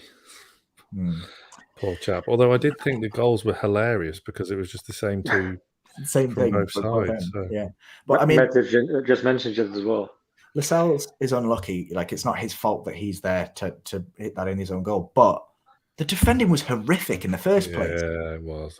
Like, we've won the header, the defensive header, but there was so many men piled in there that we weren't shielding out that it just rebounds off the striker right back into the danger area. We need to marshal the men better and make that. It was a nice ball in, but realistically, it wasn't too dangerous. You know, where it landed in the first instance, no one's scoring from that position. They just got a lucky rebound, but we need to defend those non-dangerous areas a little bit better. We've had a few various predictions in how it's going to end. We've not actually had anyone say it's going to finish 1-1 here. A lot of people expecting more goals. Well, the way the game is going, you can expect some goals, right? Yeah, well, we've had 3-2s, we've had 3-2s, we've had 3-1s, but no 1-1s. I think we've had the clearer chances, haven't we, if Joe Linton hadn't fell over twice. Yeah. Well, we said we should be 3-1 up. Wood and Joe Linton. Did Everton even have a chance? A real player chance? I don't remember Dubravka making a save. No, not really. There's one shot that went out wide. That's it. I think it was from Gordon. Yeah. Oh, no, it was Richarlison. Yeah. Barbara makes a good point in the comments here. Dele Alli not up to much. He wasn't. I thought, when he came on, I was thinking the worst. He created that one chance that Richarlison put in the back of the net. It was a nice bit of invention from him, but the striker was stood 10 yards offside. So he's not really done much, but then again, no one else has for Everton. That's a nice game as well. Adesanya Whittaker. Sorry. Yeah. So it doesn't look like there's been any subs at half time. We'll bring you confirmation of that if there has been, but it doesn't look like there has been. Well, Everton have barely. They've only got one more change to make, haven't they? Yeah, which will probably be Van der Beek or Calvert-Lewin, but it's nice knowing that both of them. We were discussing it's probably going to be Calvert-Lewin as he needs goals. Yeah. Yeah. I'm going to quickly nip off before the second half kicks off. I will be literally 2 minutes, but you two enjoy each other's company. I will. Thank you. Matt's going off to introduce the Winter Olympics on BBC Three. Apparently, there's a big curling match on. Love a good game of curling. I watched. You muted yourself. Winter Olympics Extra tonight on BBC Three. See, you heard it here first. We're underway in the second half. We're now going downhill towards the Gallagher end. As we normally Talking about curling, though, my mum would be great at it. Why? Sweeping. I watched Great Britain against, I think it was Norway yesterday. You really did?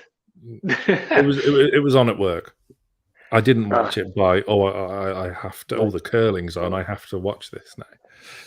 It was on at work. Norway 187 for you curling fans out there. Spoiler alert. Talking about ice skating. No. The Dutch are taking over. Are they? Are they really? Kjeld Nuis, Irene Wust. Oh, right. Okay. So you're making fun of me about watching the curling, but ice skating's absolutely fine, is it? Well, that's a real sport. That's got to be a free kick. It is. Yeah. Always booking him as well. Well done. That's better refereeing. You know how hard they have to train, these ice skaters? No.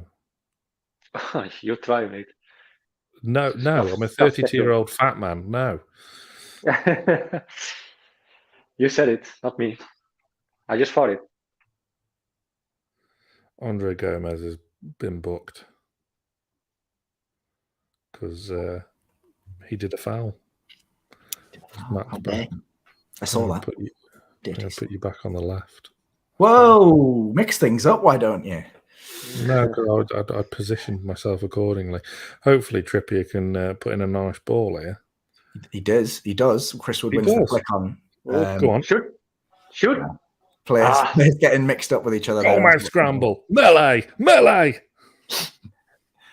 I'd like to address a comment that I got when we scored as well, calling me plastic the way I celebrated. How am I supposed to celebrate? Get my nipples out and rub them? Don't even give them clout, Matt. Holy man. Oh, Willock won. Why would you even bother? Like you're not Steve. He doesn't get it. The plastic fans like City have already arrived. Yeah. I didn't call just saying I didn't call Steve plastic. He just always gets riled up by other fans. I think Steve watches more football in general than all of us combined. Yeah. Well, it's hard to talk that.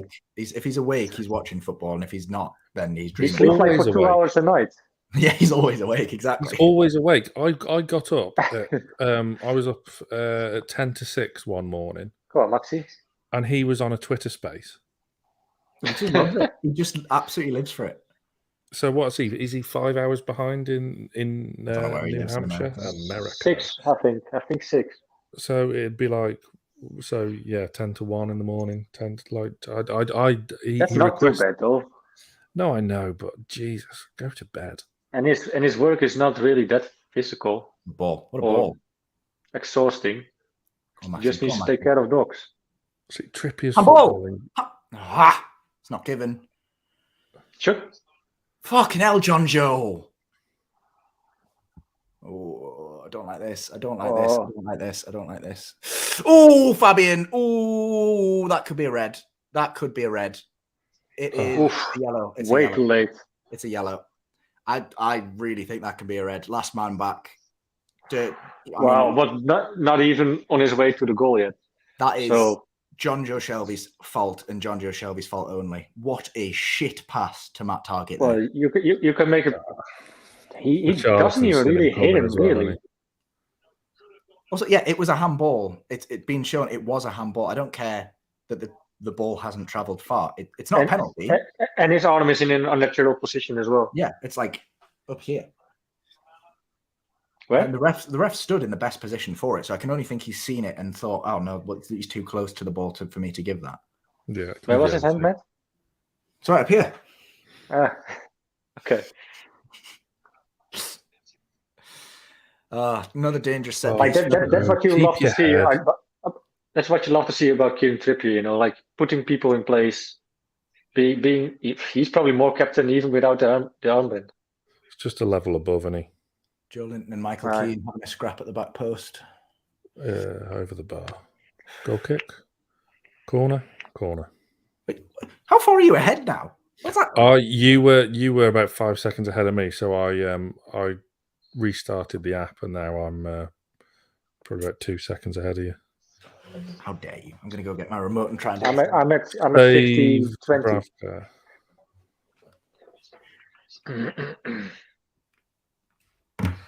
So where are you now, Sam? 50 minutes and 45 seconds. Oh, you bastard! You still ahead. Oh, I'm just 4 seconds behind you. That's nice. I think I'm the furthest behind now. I don't know how that's happened. Willock's you left huffed and for puffed and BBC Radio 3. not had much joy today, has he, Willock? Willock, Oh. I thought Willock Play better second half of the first. I mean, he made the goal. Willock, he made a nice run to win the corner. Yeah. So can't criticize him there. He's been our furthest forward midfielder, as he should be. Yeah, well, absolutely, yeah. Chasing players down pretty well. Well, I think that's one of the things today that's impressed me. We've actually pressed continuously high. Good defending, Bashir. Get it away, Martin. Oh, what? John Joe. It's me on the delayed reaction, I think. I don't like being on a delay. I can just hear your reactions and wondering what the hell's happening. Come on, Maxi. Fuck. Come on, Maxi, fuck. Go on. Oh, why is he keep blown for the free kick when the ball was at Willock's feet? On the come edge of the on. box? Why has he not played the advantage? Give the advantage, man. Christ. I mean, it's a foul. I mean, I'll absolutely take a free kick in an identical position to where John Joe Shelby scored from. Yeah. I think this one is good for Kieran. It's good for a ball into the box, I think, more than anything. It's a bit too wide to take a little bit too far. Too far out. Yeah, it's pretty much on the corner of the box, isn't it? So I'm with this. I think this game has a red card. Yeah, I think you hook John Joe Shelby sooner rather than later, and you maybe get Bruno. Dan Burn on as well. Bruno Guimaraes. Yeah, I wouldn't be surprised to see Dan Burn and Bruno play today. If it's 1-1 and we had loads of set pieces in the end of the first half. We've got another one now. Dan Burn's exactly the kind of player you need. Steve Bruce would have played Dan Burn up front. I would have played Dan Burn up front. Are you joking? Him and Chris Wood. You weren't at Rotherham when Steve Bruce played Jeff Hendrick up front. Yeah, but that's a different story. And it was made worse. It was vindicated because Hendrick scored. Whenever Steve Bruce made a dodgy call, it always somehow got vindicated. The spawniest manager alive. Cross gets whipped in. Keeper comes, doesn't get it, but Everton clear. A Brazilian stepmom actually explained me how to properly say Bruno's name. Yeah, I know that. You pronounce it the same as I do. The Guimaraes. Yeah. Guimaraes. Yeah. Guimaraes. I think, is it Gordon that's being punched in the head by Pickford, taking out his anger on his own players now? I do love how much Pickford gets rattled when he plays. Classic little man syndrome. Oof. It's a canny hook to the jaw as well. Get in the ring, Jordan. I wonder if he's ever done like a white collar boxing match. I bet he has. I bet he fancies himself as one of them. He should fight Jake Paul. Well, he's 6 foot. Is he 6 foot bang on? But just he's got Jake short Paul. wings. No. Is he? I think he. Let me Google it. I don't know if because he's always struck me as a short keeper. He's probably taller than that. He's just short in relative size. Donny is warming up. Bruno already six foot puts him taller than Shea Given.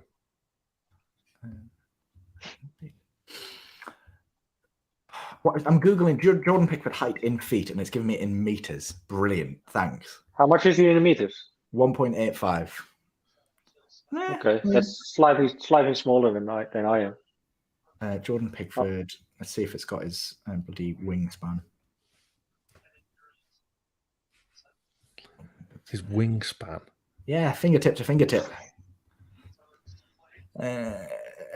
Normally, if you this is your same, like your normal height. Go on. Oh, what have we got? Oh, go on. Maxi, cross. Come on, Joe. Who's there? Fraser. It's in. 2-1. It's in. Off. Oh, yes. I hate being on a delay, you bastard. Oh, come on. Fuck yeah. Oh, Ryan Fraser. What worst Premier League player, man? Oi. I'll tell you what. I like it. Sorry, I'd just I seen like it. If there was anyone that deserves a goal lately, it is Ryan Fraser. Worst player in the Premier League, my arse. Get in. Oh, so there you go. Get in. Great move. Play from left to right. And then it we're out of the relegation, so where it stands now. Maxi Like, Depp said, this is what I don't like about VAR. We celebrate like mad, and then I don't know if it's gone to a check, but I'm just in the back of my mind. I don't want to celebrate because I think, someone's going to be in offside, or there's a foul on Pickford. there's nothing wrong with it. But how should this get checked though? How? Deft cross from Maxi. Is Willock infringing the goalkeeper? I don't know. No, he's off the pitch. Not at all. No, there's nothing wrong with it. It's it's an own goal with 1,000. Is it? Believe me, he heads it in. No, But if it's already on target, then it doesn't matter. I just say that is a kinky cross by saint-maximin. Yeah, brilliant, fantastic. I mean, we criticise his lack of end product sometimes because he just doesn't get rid of the ball. But it takes the keeper and the defenders out of the equation. What a ball! Matt, do me a favor, please. Do a shared screen and put the league table on, please. Yeah, I'm not sure if it'll have updated yet. When it has, I will. Okay. Is it still 0-0 in the West Ham Watford? Yeah, still 0-0 in that game, and Burnley. Man United are 1 up again now, aren't they? Exactly. I think But it doesn't really matter for now. Let's see if the BBC Sport one is working live. It is not updated. As soon as that Premier League table's updated, I will whack it on your screen for you. But I'll spoil it now. We're out of the relegation zone as things stand. Yeah, Everton have a free kick on the edge of the box. So Didn't you? Lascelles has had it. Yeah, it is. That is soft. I think he's just challenged for a header. That is soft. But it's also... But you can't let that ball bounce, though. But what is he doing? Correct. You can't. That's right. No, very good. Yeah, you can't let it bounce. But that's either way. That's soft. He didn't need any excuse to go down. That's Your time to shine, Martin. That is Sunday League. You don't let it's rule. You do schoolboy football. You don't. Rule number 1: you don't let the ball bounce. And then if it does, you don't put your elbow in the person's neck. I mean, I'm waiting on your reactions here because I don't. Oh, this is such a time to shine. Could go Richarlison right foot, Townsend left foot. I'm more worried about Townsend personally. Now, Richarlison will fucking rattle it in, won't he? 5-6 man wall, just left of centre. It would favour the right foot of Richarlison, wouldn't it? Yeah, it's a really nice distance from goal as well. Oh, he's P-rolled it. And then the follow-up straight at Dubravka. So chill out, mate. Yeah, I'm still nervous watching it. You know, I'm so happy that Newcastle doesn't do that daft thing that they put a player on the floor. Yeah. Get a life, so honestly. Yeah. It's good. I mean, imagine you being the player and being told by your manager you have to, by every free kick, you have to, fuck, you know, I would just say, like, please bench me, man. Donny is coming on. Well, that's that. I mean, it's don't know how he'll play, but that's brilliant because that means Dominic Calvert-Lewin will not score a 90th minute header to ruin our day. Aye. Yeah, but Van der Beek's on for Gomez. Nice for Donny, though. Now Everton actually have quite a good midfield now. Yeah, but we're about to bring Bruno on to combat that. So we're not actually, by the way. I'm just. That's a great cross from Maximin. Left foot, deft as you like. Also, the acceleration of him, you know, like he was already on speed, again? but Rude. He was already on speed, and then. But involved in that goal, you've got Wood, Joe Linton, Maxi, and Fraser all playing along in that link up. That was it. Like, you know, as much as it was fantastic from Maxi, that's a team goal. Pass, touch. Joe Linton lost the ball there. I just throw a teaser out. Me and Johnny are recording Greenwood and Mulliner shows tomorrow. Any teaser on the guest, or is that still hush hush? One the members know about. The other one the members don't even know about because it was literally confirmed this morning. Well, you're not getting any more than that. I am so looking forward to it. Both of them, both of them, yeah. James earlier on renewing his membership, he'll know who one of the guests is. Don't spoil it, James. Let everyone find out. Hit the join button, hit the like button for being 2-1 up. Yeah.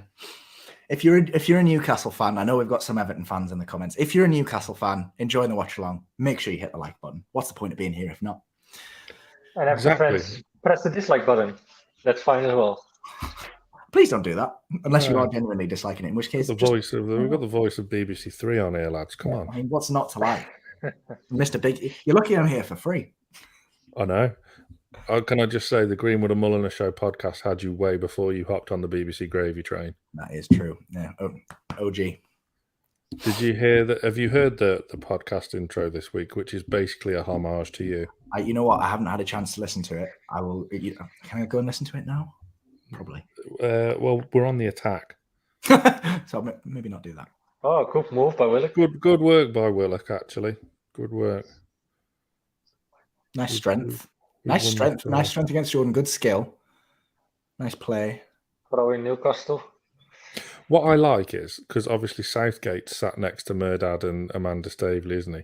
Yeah. And them two love to give it some when we score. Great ball in. So I wonder want how to see Southgate's taken. I want to see Southgate just sat there pensively. It's interesting though, because Southgate was at our Leeds United game as well, which was less surprising because he lives in Leeds or near Leeds. Yeah. Also a few internationals for England as well at Leeds side, right? Well, yeah, I mean, probably Injured though, Jack weren't Harrison. Huh? Sorry? Calvin Phillips and that are injured still. Calvin Phillips and Bamford are both injured, but I think Jack Harrison, because he'd scored a hat-trick the week before, was probably on his watch list. Deserves a look, doesn't he? He lives 25 minutes away, so it's not exactly a trek to get to Elland Road. So yeah, but he was there. Free kick as well for us in a good place. Yeah. Probably checking out Kieran Trippier, maybe John Joe Shelby. No. Let's not kid ourselves. Can you imagine? We World Cup next year, John Joe Shelby in bloody Saudi or Qatar or wherever it is. Oh, a poor ball in from Trippier. Oh no. Get him off. I've never said that before. His deliveries. I mean, this is probably about his 15th set piece of the day, so I don't blame him for being tired. Yeah. Oh, very, very you should have had a foot on it though. If you could get a flick on that ball. Oh, again, saint-maximin, great play. I mean, he's done well today. I'll give him that. He's bombed forward and he's offloaded the ball when he can. He's not tried to do everything himself. It's another good ball in, just slightly too far in front of his man. It's the right idea. I think just Wood's not expecting it because it was, that better not be true. You know what you see from how as well when it comes to set pieces. Sometimes they go for like a studied one, like a, that they go with like a planned thing, like you're gonna block this player and I come along there and we're gonna get a shot on goal instead of just whipping the ball in like that.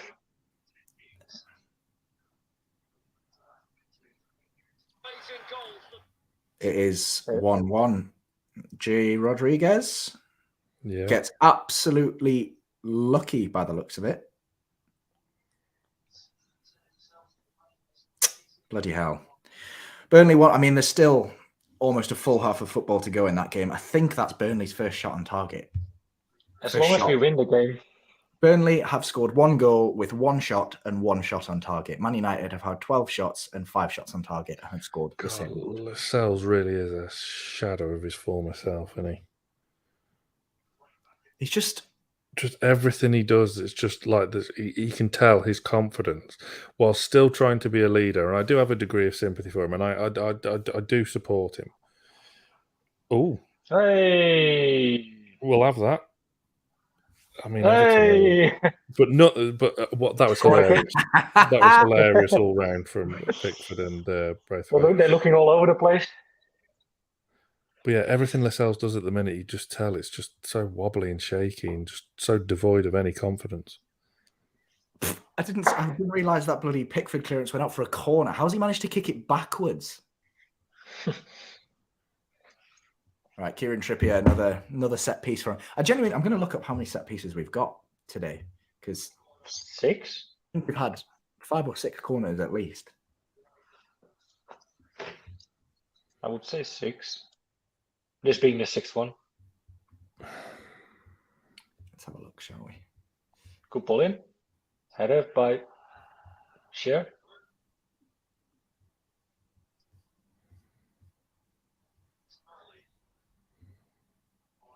Well done by Targett. Apparently we've only had 3 according to this website, and I don't think that's true. That's not right, no. This is going to be the longest 25 minutes. Yeah. Google says 4. That's probably our 5th there.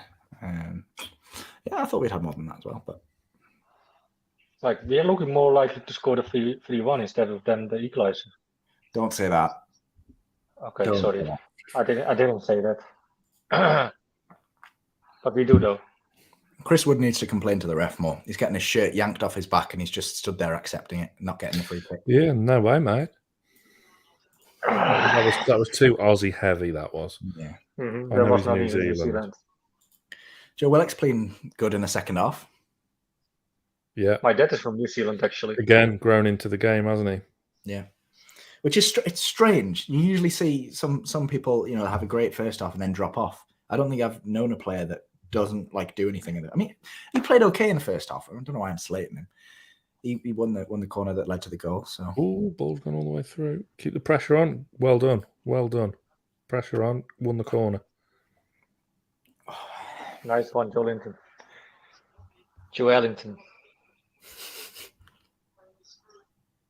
The corner, bloody hell! Hey, win, lose or draw, the high pressure in this game has been great to watch. It makes such a nice difference. We haven't let them bring the ball out from the back, do what they want to do at all this game. I think it's been fantastic. 100%. I just hope we've got the players. Just by the fact that it's so much more enjoyable to watch as well. And I think the thing that excites me most is we've got the option off the bench to bring on Bruno Guimaraes, who's one of the highest pressing midfielders in the world.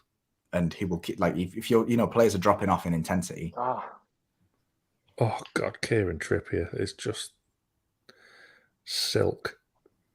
Oh, that first touch. Oh, yes, exactly. Yeah, you know what I'm saying. Oh, my word. Oh.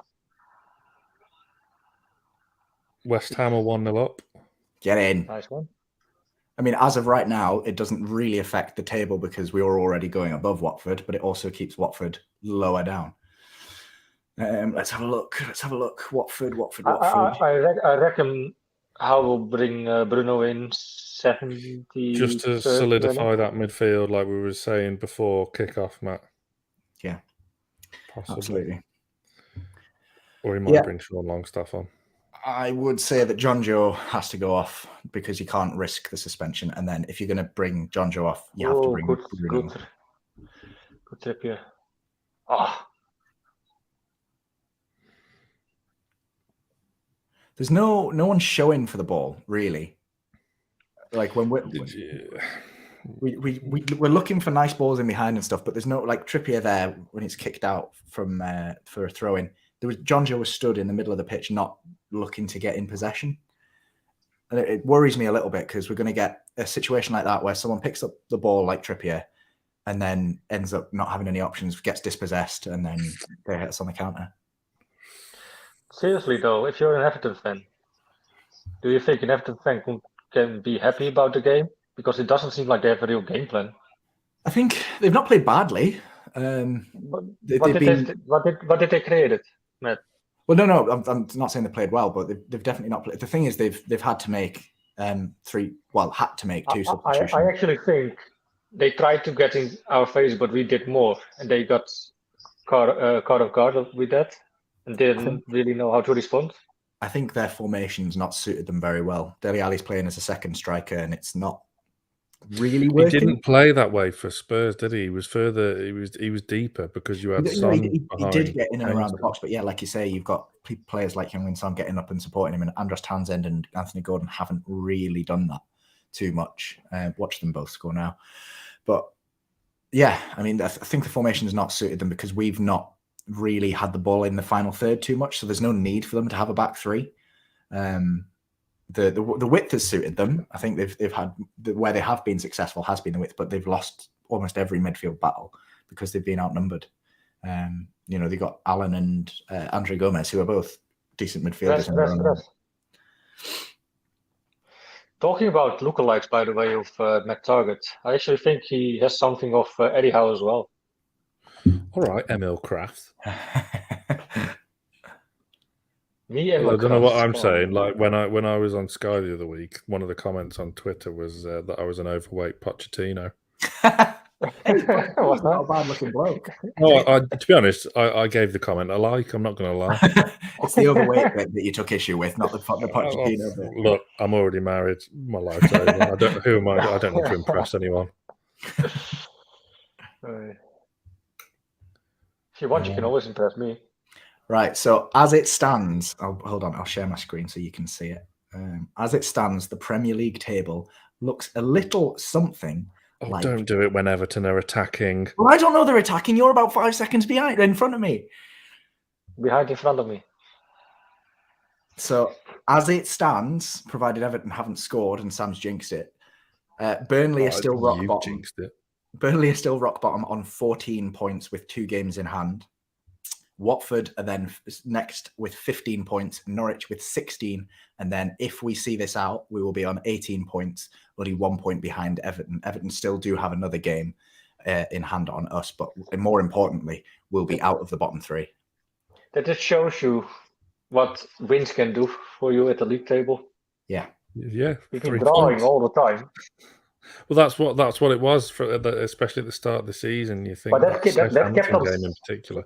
That kept us in the game sort of as well. Like if you wouldn't have these draws, I know we dropped a lot, like 21 points, but at least we had draws. Like we picked up some points here and there, draw United, and now we actually start winning things.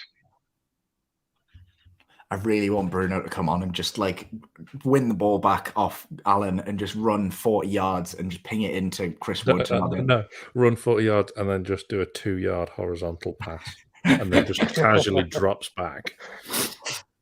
I think someone's getting ready. I know they're just sitting down. Yeah, Almiron and Guimaraes. We've not made a sub, have we? No. Nope. 20 minutes left. Surely you've got to start thinking about freshening legs up in the midfield. Yes, you would. Yeah, I would be looking at Bruno. Or I mean, if Howe's determined not to play Bruno tonight, but then why have him on the bench? Then I think you'd see Sean. But I think Bruno would. Bruno will come on for the last 10-15. What about both Sean Longstaff and Bruno on? Maybe. Although if you were to bring both, who would you take? Get fresh legs in. You could maybe bring Miggy or Murphy on for one of the wingers as well, just to run at tired legs. Yeah. I think Fraser's been, obviously goal aside, I think he's been quite impressive. You know, he's been brilliant for weeks now. He really has deserved a goal. I know he got that screamer in the friendly in Saudi, but a proper goal. And it's work rate. Hopefully it's the winner. Fingers crossed. And not to jinx it, but Matty Targett, what a debut so far. Yeah, solid. So far, so good. Oh, hey, man. Oh, come on. The cells again.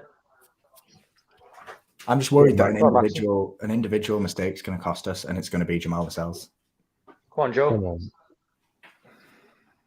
Well, good pick up by Joe Willock. He's done really well. He's shadowed the ball really well and pressed in the final third. I've been really impressed with him, especially in the second half. And he's playing with a bit more confidence. Good work, Lascelles. Got across well. I'm really liking the look of this team. Well, Everton. Yeah. It's just obviously I'm a bit behind you, but Joe Linton sprinted 30 yards chasing the man with the ball. Trippier stepped up to put pressure on it, and then Jamal Lascelles comes in and clatters it clear. Like there's 3 players busting their asses there to press the ball down. I know it's basic stuff, but we've not done the basics right for so long. Go on. Oh, great idea from Max. He just didn't quite get the execution, but it was the right idea. Well, that's a free kick all day long. And now the ref plays advantage. And we don't want it. Absolutely clattered into. We have nobody in the box. Trippier and Gordon are having a set. Yeah, they were going at it already. That's not an advantage, ref. Do we get the... I mean, you're ahead of me. Yeah. Gordon's a right little scrappy arse, and he just squared up to Trippier before he made that challenge. Yeah, and they squared up again, and then Lascelles got involved. He's a scouser, isn't he, Gordon? Gordon is getting frustrated. That's late, you know. I mean, I think it's a booking, and if he's not been booked, the ref needs to give his head a wobble. But if he goes in, I don't think he's not give the free kick. You taking the piss? No, because Everton have. How is that an advantage? We've passed the ball sideways and then we out. Put the ball out, and Everton are just playing on as normal. And they keep pressing as well. Fucking cunt. Sorry, I'm not allowed to say that. There you go. Is that a offside? Yeah, just leave it. Maxi, get in. Good. Offside. That's offside. Go on. It's offside. It's Shoot it. offside. It's offside. Fuck, Maxi I'm wasn't scared. offside. Wood's got the ball in the net, but it's offside. What? Who was offside? Oh, Wood after the sorry, shot of. I thought you meant from the original. I've just seen it. I thought No. the original ball that he left. Is it offside? Yes. Okay. Well, we've had 1, 2, Yeah, 3, 4, 5 clearly. five times the ball's been in the back of the net this game. It was one of them where it was obviously offside, but it turned out to be closer than you thought. Yeah. Like in real time, it looks miles off. Yeah. That's why I was worried about Richarlison earlier when he was miles offside. I thought it would be one of those that turns out to be. Let's have a look at the scores on the doors elsewhere, shall we? Good tackle. Let's have a look. Yes, Great still tackle, 1-1. Lascelles. Proper strong Yeah. tackle. Proper tackle that was, Jamal Lascelles. That's a good tackle, like. Yeah, brilliant. 2 Brilliant. in a row now. Is he 2 in a giving row him? now. He's not giving a foul, has he? No. He just looked the way, and also I love the way Trippier absolutely smacked the back of Jamal's head when he got up from the challenge. Well, someone has to take that role off Ritchie, so why not? Honestly, of all the signings we've made in the past few years, Kieran Trippier has to be up there with one of my favourites. Yeah. He's an absolute class act, and he's just, Because he's a leader, man. yeah. That's why. And that opened doors as well for others, encouraging them to sign. Seeing him sign for us. He's defensively incredible. He goes in with full-blooded every challenge. His positioning's incredible. His set-piece delivery is fantastic. Played it. Running out of words to Played describe it. him. Guimaraes already coming on the board. Come on, now, just give the crowd what they want. There's like 10 minutes left now. You've got to make at least one sub, even if it's not Bruno. Get some fresh legs on. Get Dan Burn on. Jacob Murphy. No, It's something. It's something. And Jacob Murphy on the teams outside the top, we should take him off Fraser. probably, or Maxi to protect him. But yeah, outside the top 6, Jacob Murphy has the most tackles per minutes played of anyone in any team outside the top 6. So you can't say he doesn't played that many minutes. No, Oh, but I think he averages 4 tackles a game. Fraser's been hacked down again. I hope it's him coming off. And now Trippier's getting stuck in as well. He's just squared up to Allen, who was the one that took down Fraser.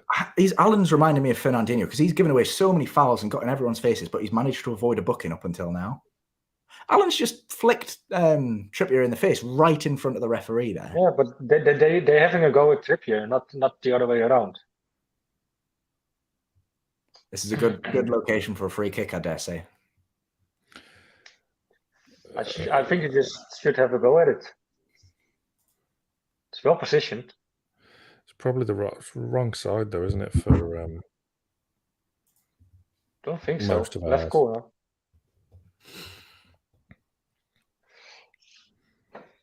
Shelby wants one as well after his goal against Leeds.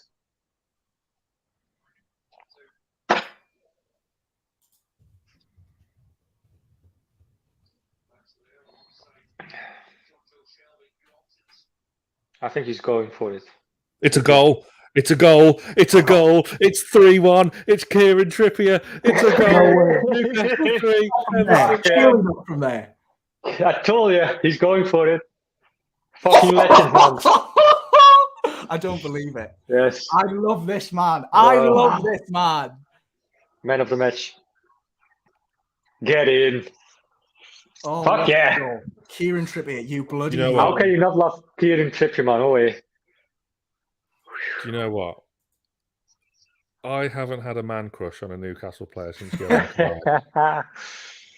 But Like you Kieran normally say as Trippier- well, Sam. What? That's a good 25, 30 Yes. yards.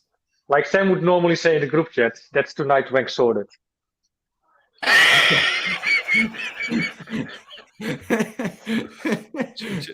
You can't deny it, man.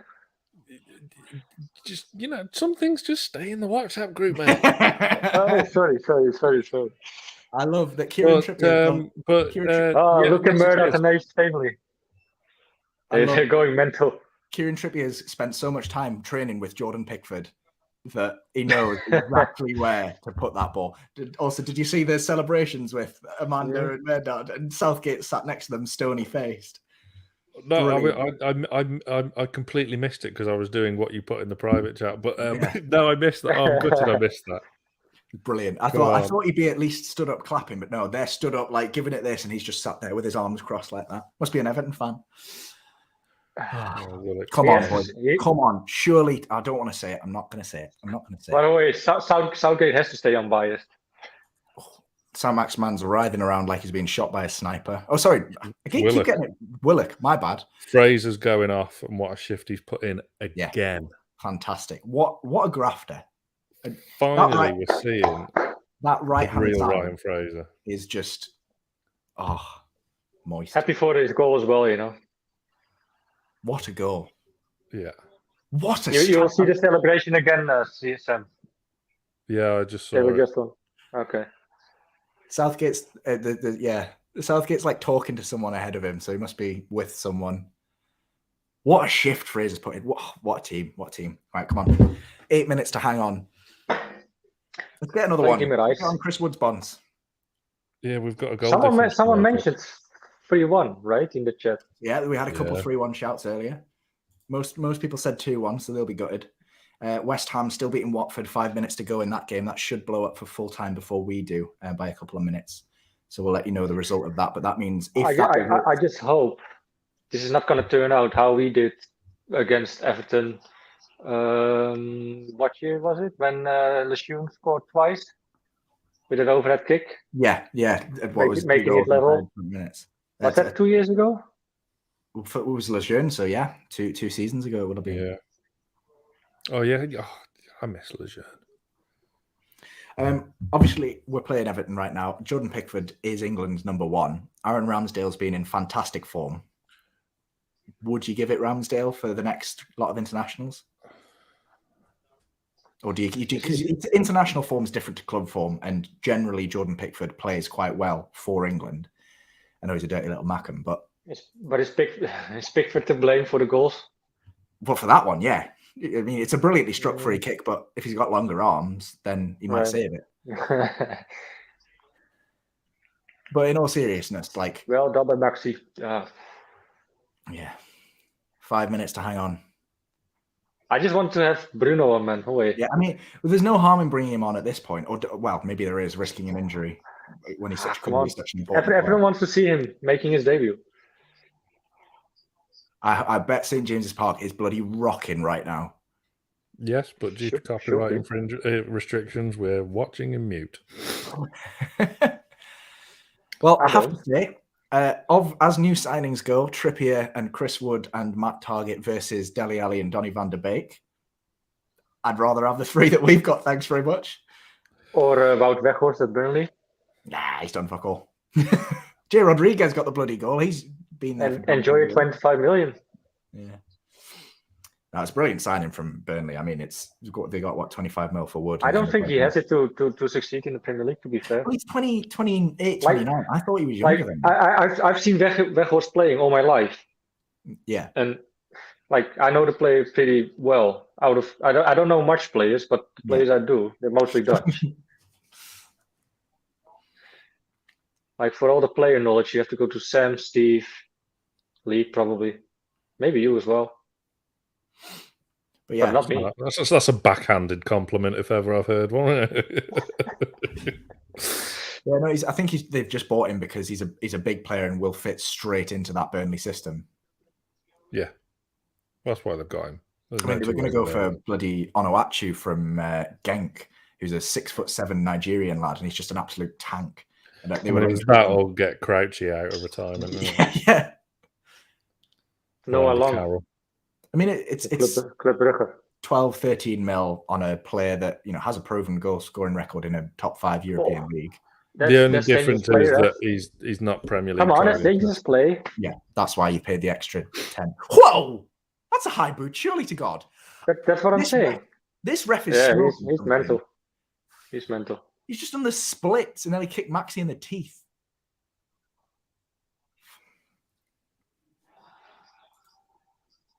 I wish I was there. So Man. quite easy evening for Dubravka, actually. He had one shot on goal that went straight through the middle. Yeah, don't say it. Well, yeah, don't at least we have the two goals in the... We were 2-0 down against these in the 95th minute. We drew 2-2. Yeah, You just mentioned this I know. game. That's what I just mentioned. It's not over until it's over. That's very much true. Ooh, that's going to be looked at for a penalty. Oh, great. Dele Alli. Oh, for God's sake. Who was it? Jamal Lascelles by any chance? I don't. Nah, no chance. No chance. I've just seen it for the first time, and it does not look anywhere near a foul for me. He's not even appealed for it. No, it's not. He just kicks Trippier's foot.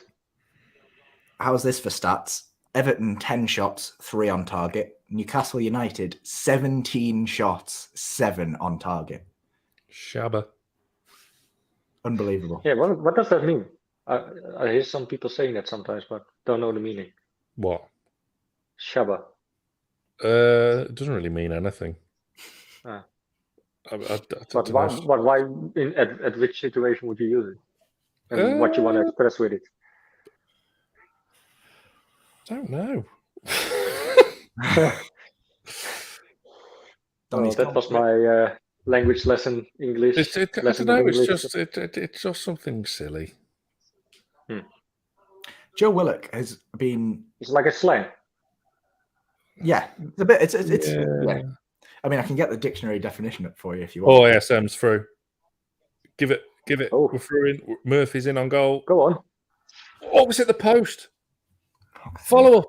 Oh, Pickford save. Oh, for fuck's sake. Could it be 4-1? I rate Willock just putting his laces through that, though. I'll talk about salt. I thought you meant actual salt because on a previous stream we have discussed dishwasher loading techniques. Stop talking about my mum, man. Come on. Oh, brilliant. Lovely stuff. Sunderland are losing to a race course. Again. They are in full combustion mode. I absolutely love it. Right, Watford, West Ham. I'm going to watch the final few minutes of that alongside ours just to make sure that result gets locked in. Nice. Would have loved to see a goal at Man U still. They've still got another 15 minutes after our game finishes because they kicked off slightly later. So there's still time. But then again, there's still time for Burnley to come back as well. Since Burnley scored, right? Burnley is injured. And Bruno is coming on. Well, yes. One's good, one's not. Finally. There you go. Trippier's pulled up as well. It's not impact. He's felt his leg go there. Yeah. Everyone goes mental. Bruno he's telling Bruno to hang fire for now. What do you do? Who have we got on the bench? Oh, we got Kraft, I suppose, and Mankio. Yeah. How many stoppers Willock, it looked like it was going to be for Willock, who's also down injured now. Right, yeah. Well, it will be. I imagine that. We've got 2 subs left, haven't we? So why not? Yes. I think it's just they don't want to make that sub until they're sure. Well, they've made it. No. Bruno's on for Willock. Yeah. So since we last checked in with the Burnley game, Burnley scored with their first shot on target as well. Since then, they've registered another 6 shots and another 2 on target. So they're coming back into that game against Man United, which is not great. Man United being all over the place. Yeah. Let's have a look. Have they made any subs? I just have a feeling. I have a feeling at the Man U squad, it's just pretty toxic in the dressing room. Interestingly, Max Cornet too many egos. Max Cornet's gone off with an injury for Burnley as well. Again, he just came off from an injury, right? Yeah, he's been subbed in the 69th minute. It says hobbled off, so I can't imagine it's too serious. But I don't. Look, that's what caused. That's what changed the game when we beat them. Yeah, Trippier's gone off for Mankio. That's fine. Right, come on. So they both get a cameo in stoppage time. How many? Trippier picked up a knock as well. Yeah, it's a muscle injury. It looked like. He looks like he's going straight down the tunnel for some treatment. Hopefully, he's okay for Sunday. Serious. I mean, absolutely need him in the team, but Every time we win this season, we always pick up injuries. What do you mean every time we win? We've only won 2. Well, if we win this, it'll be 3, and they've come at a cost every time.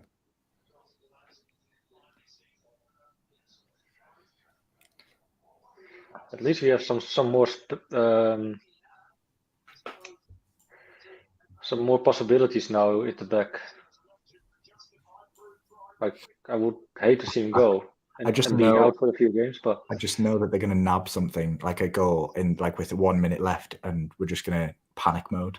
Yeah, classic Newcastle. Like, we can't comfortably see out a win, can we? No. This is comfortable. That would be boring. So is John Joe still on the pitch then? He is, with a bucket? Yeah. Thinking if you want anyone to take a cynical yellow, he's your man to ask to do it, but not while he's been booked. Max is through again. Saint-Maximin, rounds 1. Oh, what's the Guimaraes? I thought it was in. Oh, yeah. Was that Bruno with the through ball? Yeah. I think so. Oh, I love him already. I see what you mean. West Ham have beaten Watford. That's a full-time score, 1-0. So that's confirmed. Dirty to me again. So Watford will be sitting second bottom as it stands, with the same amount of games played that we have. So they will be, if things stay the same, they will be 3 points behind us, but with 2 goals in hand. So if they were to win their next game and we were to lose, they would go back above us. So that's an interesting one. But yeah, so they're second bottom as it stands. Norwich are third bottom on 16 points and play tomorrow night. Joelinton playing corner ball, things you'd love to see. Oh, look, gallery play. We're in the right part of the pitch to see a game out, and this is just... Bruno loves it, doesn't he? Sorry, I've just seen it. He went to the corner to for anyone that's not watching, he went to the corner as if he was going to waste time, and then backheeled it between 2 Everton players to Joelinton. Just Dele Alli and Allen. Oh, he's absolutely saucy. He doesn't even need to look at it, and he's just picks up the ball again. I mean, to be fair, this ain't a bad introduction to St. James's Park, is it? No. He just looks composed on the ball, and I know that's what we've been missing. I know it's easy to do when you're 3-1 up and cruise into last minute left, guys. This is gonna be a win for us. But, quite comfortable, I have to say. In the end, never really got nervous in the game. We've dominated it. Overall, we had the better chances. Everton are on the attack now. What should Van der Beek be thinking now? Like, why I picked Everton over Newcastle? Little shitbag turned us down, and then he's playing with this. Mm-hmm. Yeah, but you can. No, you can't understand. They didn't have a manager when they turned us down.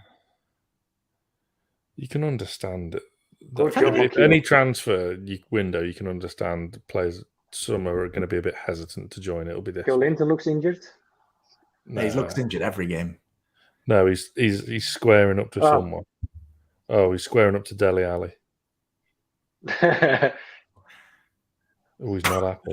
I love that Joelinton, every game, swears at the referee and gets away with it. This wouldn't happen when he first joined, though, and confidence was low, would it? Joelinton would have just stayed on the floor, kind of hobbled around. Going for scrapping Dele Alli as well. He's see why? It was a bit of a shithouse move from Dele Alli.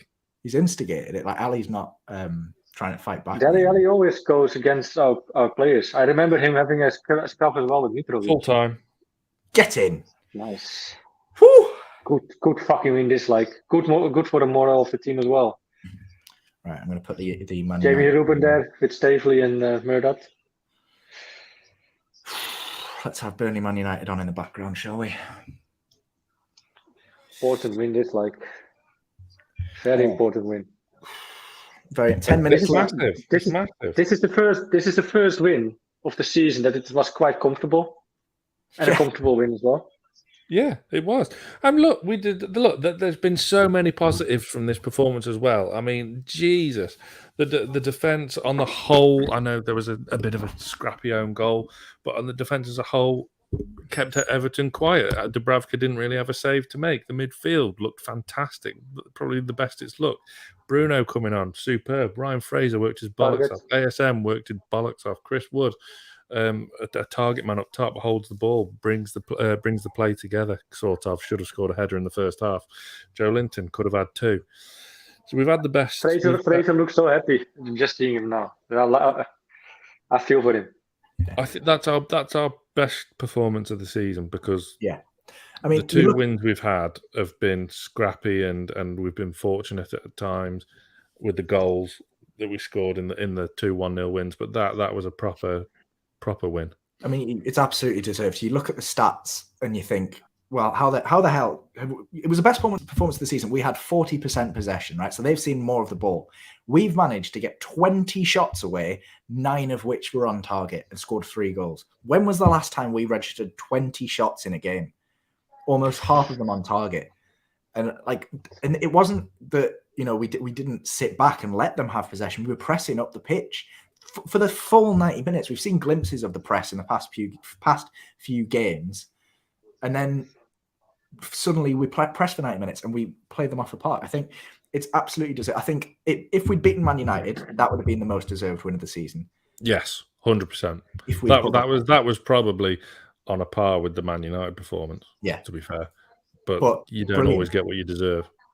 Their fans will say they got unlucky with the injuries they picked up, forced into substitution, so they couldn't change the game. It's football, We've played well. We dominated the midfield. Fullbacks were outstanding. I thought Trippier and Targett were up there for men of the match for me. Saint-Maximin was unselfish today, offloading the ball if and when he could. Still his usual dangerous self, running at players. Fraser absolutely busting a gut forwards and backwards. Chris Wood probably the worst Newcastle player, but not bad. Did everything that was asked of it. I think it was a blessing that Yerry Mina went off because I think he would have probably lost a lot more aerial duels. Interestingly, in the Man United game in the 81st minute, Jesse Lingard has come off the bench. So he's actually getting some minutes for them. It would have been interesting to see, had we signed him, if he would have been involved today. But little cameo from Bruno Guimaraes as well, let's not forget. And it was lovely. Brilliant. From start to finish. Luxury minutes there for him. Got him on the pitch, got him out in front of a home crowd that will be rocking from back to front. So fantastic result for us. Watford, fantastic result for us again. Burnley against Man United. It's not the end of the world if it does end 1-1. It's almost a perfect night. It's almost a perfect night. Sunderland lost. So it still might be a perfect night. There's 15 minutes yet. Yeah. Well, 8. That's. I think I'm not on the scoring the play, so I'm gonna go. I'm gonna go back to bed. You can stay anyway, if you want, Brandon, because Steve has been called away last minute, so it's up to you. It's 11:15 in your time. Yeah, but I've been up since 5, so go. But go. No, okay. Go. Yeah, you guys do it. Thanks for being on again, guys. Thanks for the good luck, Charles, mate. I just go sleep. Okay, love you. Bye. Thank you. Love you. Bye. Before we move into scoring the players, Sam, let's take a quick look at the League One table. League One table. The League One table, like the classified results. 4th. So, like I do on Twitter. I must do that actually. So Sunderland lost to bottom of the league on Saturday night, and now they've lost to a racecourse. Yeah, let's see where Cheltenham are in the league. They were 16th after tonight's win, so they were on 33 points. So they would have been moved up against my place of birth, Shrewsbury Town. Yeah. So Doncaster still bottom. Doncaster are rock bottom, yes. Yeah. So and then before that, of course, they lost 6-0 to Bolton, who are just scraped in the top half. So Sunderland They've just moved up to 10th from 11th. This is as live as it gets, folks. Sunderland still don't have a manager, do they? No, but it's going to be Roy Keane. And they'd got it down to 3. It was Roy Keane and Grant McCann was involved. Yeah, and someone else. Well, less about them because this ain't about them. It's about Newcastle United. West Ham above. Well, hang on, just go back up a second before we get to ours. West Ham gone above Man United, unless they get a late winner. Yeah, I don't really want to say come on Man United, but I just have. Well, there's 5 minutes left in that game plus added time, so it's probably going to finish 1-1 if I'm being honest. Burnley seem to be having the better of the chances if I'm being honest, which is not good. But yeah, shit house of result in there. So go scroll down. Let's see. The more important end of the table, we are finally out of the relegation zone officially. Norwich play tomorrow, could go back above us, but they would need to win that game, and then that means we would have a game in hand on them as well. Their goal difference, shocking. A draw wouldn't be enough to put them above us. Watford losing tonight, same games played as us now, 3 points behind us. Do have a better goal difference, which is worrying. If they were to win it one weekend and we were to lose, they would go back above us. And Burnley, with only the 2 games in hand, if they do pick up this draw, 2 games in hand to get 4 points to overtake us, which would be some feat given their fixtures, because they've got Liverpool, Brighton, Tottenham, and Palace in the next 4 games. Holy crisps! So, I mean, you look at that run of fixtures. You say they get at most a draw from Man United, at most a draw from Liverpool, maybe a win at Brighton, at most a draw from Spurs. So, and realistically, they're probably going to lose. And what you got to look at as well, you can't now. I mean, I don't for 1 minute think they will go down, but you can't discount Everton from the conversation. No, absolutely. I mean, after tonight's game, they're only 1 point above us. They do have a game in hand, and they are only 3 points above the drop now. And look at the form stats as well on the right hand side. Yeah, looks like a town in Wales. That it's. I mean, look at the form stats for us. 3 unbeaten now. 4 if you count the game in Saudi. Well, if you do, not if you're Kieran Clark. Yeah, I mean, Watford picking up 2 wins in their last 2 games.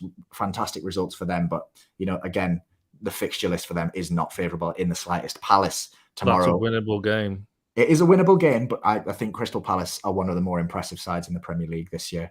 But Man City and Liverpool after that, and Liverpool again in the FA Cup. But some favourable fixtures thrown in there, Southampton, Brentford, Leeds. It'll be interesting to see how they get on, because of the bottom 3, the current bottom 3, they're in the best form. And of course, Newcastle United. The Mighty Mags, obviously 3 unbeaten after tonight's result, got Villa, West Ham, Brentford and Brighton coming up. Tough games, but not unwinnable. Tough games, but key games. Villa at home. If you can beat Everton, you've got to say we can beat Villa. They've got a bit more about them at Villa, but 3-1's convincing enough for me. Plus, hopefully Bruno will be fully blooded in the team for Sunday. But yeah, enough of that. Let's stop sharing that. I wish I could. I just want to watch Kieran Trippier's goal again. Well, I would show although that is that kind of like a one sort of sour note from the night, really, isn't it? Yeah, I mean, hopefully that injury is not too serious. We'll have to wait and see. He pulled up with a muscle injury, but he did walk off the pitch. It wasn't serious enough. So yeah. Should we move on to scoring some players, shall we? Yeah, we can. But what I love now, after every win this season, if you are on the mailing list from the club shop, as soon as the final whistle goes, you get an email with a discount code, taking advantage of our goodwill. But and today's no different. Use GOAL20 at the checkout. Don't mind it at all. No, I mean, I'll happily buy the club's merchandise if they get us 3 points week in, week out. It's a fair trade in my eyes. Absolutely. Yeah, here is a blank check. Write any amount and I will pay it. Right. Have you got this or do you want me to control? I'll control. You can do it. I'll sit back. I'll control. We've got the voice of BBC 3. Okay, fine. What's coming up at 10 o'clock on BBC 3? Oh, that's a good question, Sam. Coming up at 10 o'clock on BBC 3, we've got some bumper TV coming your way. Obviously, we've had Race Across the World tonight, as well as the highlights from the Winter Olympics, I should say. You don't do that when it's live, do you? What, mess up? No. Yeah, never. Coming up at the Winter Olympic, the single Olympic. At 10:15, we've got Eating with My Ex, followed by Lazy Soon. I did you a special voice note for Eating with My Ex. You did. I'm yet to use it, but I promise you I will.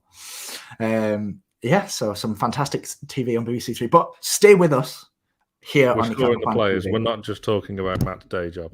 No, even though I could all night. We'll score some players. We'll get some reaction as well later on. I'm not sure who's joining us for that reaction. If anyone, there's literally just me and you left.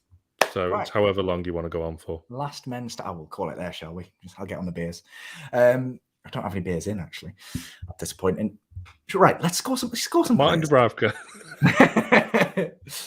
Before we get into it, if you haven't liked the video already, please do. It helps us out massively on the channel, and something that helps us out even more, subscribing as well and get the little notification bell on for when we upload, because we've got brilliant videos coming up later this evening, and of course the Greenwood and Mulliner show, which will be out at some point next week. I've just realised on the Greenwood and Mulliner show tomorrow we have a Sunderland man on. So I can't wait. Kick you off. I'm going to kick you off. No. It's going to be so much fun. Right, okay. It's going to be so much fun. So I mean, look, we've just beaten Frank Lampard's Everton, and they've just lost to a racecourse. What did Seth to me? Seth's been very active in the comments. He did say Trippier would score. We almost got a 6-1. You know, if Wood and Joe Linton would have scored, that would have made it 5. Yeah. But my grandmother had a wheel. She would have been a bike. Moving on. Scoring the players. Martin Dubravka. Would you like to take the honour with the goalkeeper, or would you like Kieran Trippier? I want Kieran Trippier, please. I know you do, because I would give him 10 out of 10. Martin Dubravka didn't really have a difficult save to make. Couldn't have stopped the goal that did go in. Marshalled his defence quite well. To be honest, when we did play the ball back to him, he was calm under pressure. Can't really ask any more from him, really. 7 out of 10, I think I give him, because it's a positive result. So I'm giving him a positive score. It was a bang average game for him, really, but because we're optimistic and we're feeling good, put him on the higher end of the Strangely, I was surprised how quiet he was, and he was never really flustered at all. Was he? No, not like someone said in the comments here. Did well with what there was to do. So, which I absolutely agree with. You know, the challenges that he did. Like the times he had to come out and claim it or punch it or whatever, he did well. But yeah, not a shot to save really for him. But yeah, Kieran Trippier, then take it away. I'm in love. You and me both. I'll fight you for him. Yeah, whoever loses gets him. I just he's just a level above. He's the most intelligent player on the pitch. He's a leader. He don't take shit from anyone. We saw that he will die for his teammates. He will put himself in front of anything. Quality delivery. What did we say? He had one poor cross. Yeah, in his Newcastle career. Yeah, and he scored an absolute worldie free kick. Had sexy football brain. That's my yes. Someone's watched the channel before. I forget that people watch this. Yeah, it's just brilliant. And that free kick as well, he's absolutely done Pickford, because where that free kick was, that's it's for a left footer, you would say, but he's bent it round the wall and round the goalkeeper like an absolute worldie. And I mean, Southgate would look for any excuse not to put a Newcastle player in the England squad, but my word, he's got no option now. Yeah. I just hope his injury's not serious, because he's good. Yeah, I couldn't agree more. He absolutely didn't put a foot wrong defensively. Incredible with his set piece delivery, flawless bar one. He's just the second he stepped onto that football pitch, you could tell he was a level above when he signed, not just today. Yeah. I mean, I don't know. I mean, it's a big, like, at the time when he signed, I was like, what is he do? Like, from a neutral perspective, like, what is he doing? Yeah. Because he could do, I know we're like rich and whatnot, but given our predicament, like, he could do like better. Yeah. But oh God, I'm so glad we've got him. And he's just everything we need and more. Yeah. And like years of Manquillo, Yedlin, Janmat. Something's happening at Turf Moor, but Ronaldo was in, but he's taken it too far of a touch. Not Trippier. Lingard tried to bend on in the far corner, takes a deflection. They wish it was Trippier, my friend. They wish it was Trippier. They could have had him. I'm not entirely sure how many minutes were added on here. They were into the 93rd minute as it stands. Man United have a corner. Burnley are defending for their lives at the moment. That's a good ball in. Oh, Slabhead puts it wide. Oh, that was the chance. I think that might be game over. That is for game over. So it's nearly a perfect night, but the fact is, it's in our own hands, isn't it? So. The fact remains they've got 2 games in hand and they're 4 points behind. And we have to play them again, so it's still exactly. So it looks like it's not on my stream, but it looks like it's going to finish 1-1. if it hasn't already. So good result for Yeah. Burnley. Terrible result for Man United. How the hell they've not won that game? I mean, I was just looking at the stats earlier, and 22 shots for Man United, but only 5 on target is absolutely abysmal. But yeah, almost a perfect night for us. But moving on, we are on scoring the players after all. We've had Dubravka with a 7. We've got Trippier with a 10. We'll move on to the centre-backs. I'll take Jamal Lascelles, because why not? Shaky, you said when we were watching it, nothing he does fills you with any remote confidence at all. Every time he's on the ball, you panic. I thought towards the end, though, he did get better and he put in some cracking challenges. He did. But I think he's better in those kind of situations where he's allowed to kind of throw his whole body behind the ball and, take the ball in the man. When he's marshalling a man one-on-one, he's the last person you want in a one-on-one defensive situation, someone running at him. I thought the first half, shocking. No fault of his own for the own goal. He did well to get on the end of the cross. It's a free header, really. If we're being hypercritical, he's got to hit the target rather than hit the bar. But we score from it, so it doesn't really matter. But just all round, I just don't have confidence in him. If I'm Eddie Howe looking at that next game, Dan Burn goes straight in. I'd give it tonight. I'll give him a 6 out of 10 because we won. I agree.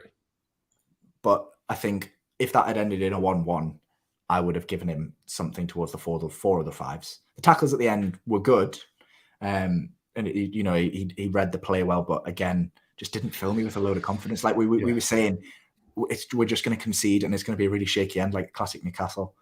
And that's because players like that are on the pitch. I don't know. It wasn't a shaky. It wasn't. But I mean, you look at the positive side of things as well. Like, he finished the game strong. Yeah, finished the game strong, so we can take a lot from that. And I just don't think Howe's going to drop him anytime soon. I really don't. So there's a player in there somewhere. Well, we know there is. I mean, he was so close to an England call-up when we first got promoted back, so we know it's in there. But I think he can take a lot of heart from the last 20-25 minutes of the game that we've seen out confidently. Yeah, I mean, it's split opinion in the chat. We've got some Keegan here saying he was class, and then Jason saying we need to drop him, and then people saying very good second half, saved the team twice. That's what he is at the moment. He's so polarizing at the moment because look, I've always stuck with him, and I'll continue to do so. I know he's got an own goal tonight, but as you say, it's not one that he could have done much about. No. And he got what's his face? Holgate, wasn't it? He got it back 2 minutes later. But he can take a lot of heart from the way he's finished the game. And like that Leeds game, if he'd have seen that game out and not gone off injured, he would have took a lot more heart from that, having seen out a clean sheet. So hopefully his confidence can get back, because I think that's all it is. It's just confidence, and that affects your decision making. I'm looking at the stats. I mean, I don't know how accurate this is, to be honest, but it says 9 aerials won today, 90%. So we only lost one header. 6 were in the attacking half and 4 were in the defensive half. So he's still in the top percentile of headed clearances and things like that. And he had 5 clearances today, 5 interceptions. I think it's not counted the tackles. I think it's counted those as interceptions instead, because it says he's got 0 tackles here. But yeah, it was an okay game. It was definitely could have been a lot worse from Jamal for me. It was okay. I think for me 6 is a fair score. Anyway, we'll move on. You can take Fabian Schär. Fabian Schär, I think, was probably on a par with Lascelles, actually. Did some nice stuff, but did some things that made you kind of grimace a little bit. Especially that tackle in the first half, hacking down, was it Richarlison? That's what I said. So yeah, that kind of made you wince a little bit. There was a couple of moments like that, wasn't there? There was, a couple of loose balls here and there as well. But look, on the whole, it all worked out in the end. And we've been years saying that he couldn't play in a 2. He is playing in a 2 and has done for a while, and he's done well. So there's a decision to be made, whereas before it was just a straightforward, just get any centre-backs in. Doesn't matter who. People are still clamouring for Fernandez, even though he's still vastly injured and barely kicked a ball in training. But there you go. But yeah, 6 out of 10 for me. He's again finished the game strongly. Yeah, I mean, I think we'll find out as we go on. But I think our centre backs were probably the weakest on the pitch today of our squad, performance wise. We'll get on to the rest of the players and we'll see. Some of the comments are saying that, like, why are we so depressed? What, we won. What is it? We're not depressed. We're just being realistic. We're analysing. Yeah. But we're just going for the things that aren't. I mean, yeah. Jesus Christ. Let's get to the good performances. Did you not see us rate Trippier 10 out of 10? Well, we'll move on to Matt Targett, who also had a fantastic game. And let's lift the mood back up then. I personally, fantastic debut, flawless, really. I'll give him a 9 out of 10 because why not? Because I think in my head, I'm comparing him to what we've had recently. And Dummett got tortured at Leeds. Lewis was okay before that. Matt Ritchie is not a left back. So it was nice to have someone that could tackle and actually whip a ball in. He was constantly had his head up, playing forwards rather than backwards. He was brilliant. And I'm gutted that he can't play next week because I thought he would take a hell of a lot of confidence. Yeah. From today's performance. I mean, if you think about it on Sunday, obviously Targett's ineligible to face Villa, so you'd think Manquillo would fill in at left back, and then if Trippier is injured, then you could have freaking Kraft back there, and all of a sudden we're back to square one. Yeah, but yeah, 0 mistakes from him today, I think, if I'm remembering correctly. But he pressed high, he tackled aggressively, didn't give the opposition a moment on the ball. I thought he was fantastic, and he would have been the better fullback if anyone but Kieran Trippier was playing at right back. Yeah, fantastic. Good. It's just a level above. But yeah, I mean, that's pretty cut and dry. I doubt anyone's going to agree. I doubt anyone's going to disagree even that with that 9 out of 10, unless they want to give him a 10, because I thought he was brilliant. We'll move on to the midfield then. We'll start with Jonjo Shelvey with you, because I know you love him. I don't mind him. He picked up a yellow card in the first half for a very heavy challenge, which was, in my eyes, a nice challenge, but went through the player to get it. 20 years ago, that's not even a free kick. Well, that's what we said on the street. I think he'd disappeared by that point. But yeah, we said, even 10 years ago, not free. Anyway, well, I'll let you rate him, mate. I'll shut up. Shelby's a funny one, but he wasn't like as amazing as he has been the last few times. I mean, don't get me wrong, he was all right tonight, wasn't he? Kind of sat there, does what he does. There was a couple of loose passes, as there always are with Jonjo. Bruno, man of the match. Maybe on Sunday, hopefully. Yeah, was Shelvey outstanding? I mean, it would have been nice to see him have that effort in the first half, put on his right foot, and the referee not get in the way, and Max's pass would have been a tiny little bit better, but it is what it is. I'm struggling to get him above a 6, to be honest. I don't know what your thoughts are, but I think I'm going to give him a 6. Yeah, I'd agree. It was very middle of the road today. He didn't create too much. He pressed okay with the midfield. He looked a bit lethargic for me today. Didn't look at the pace that the rest of the team did. It was absolutely okay. Absolutely okay. The tackle was rash. I still think it's a good tackle, but the player was going.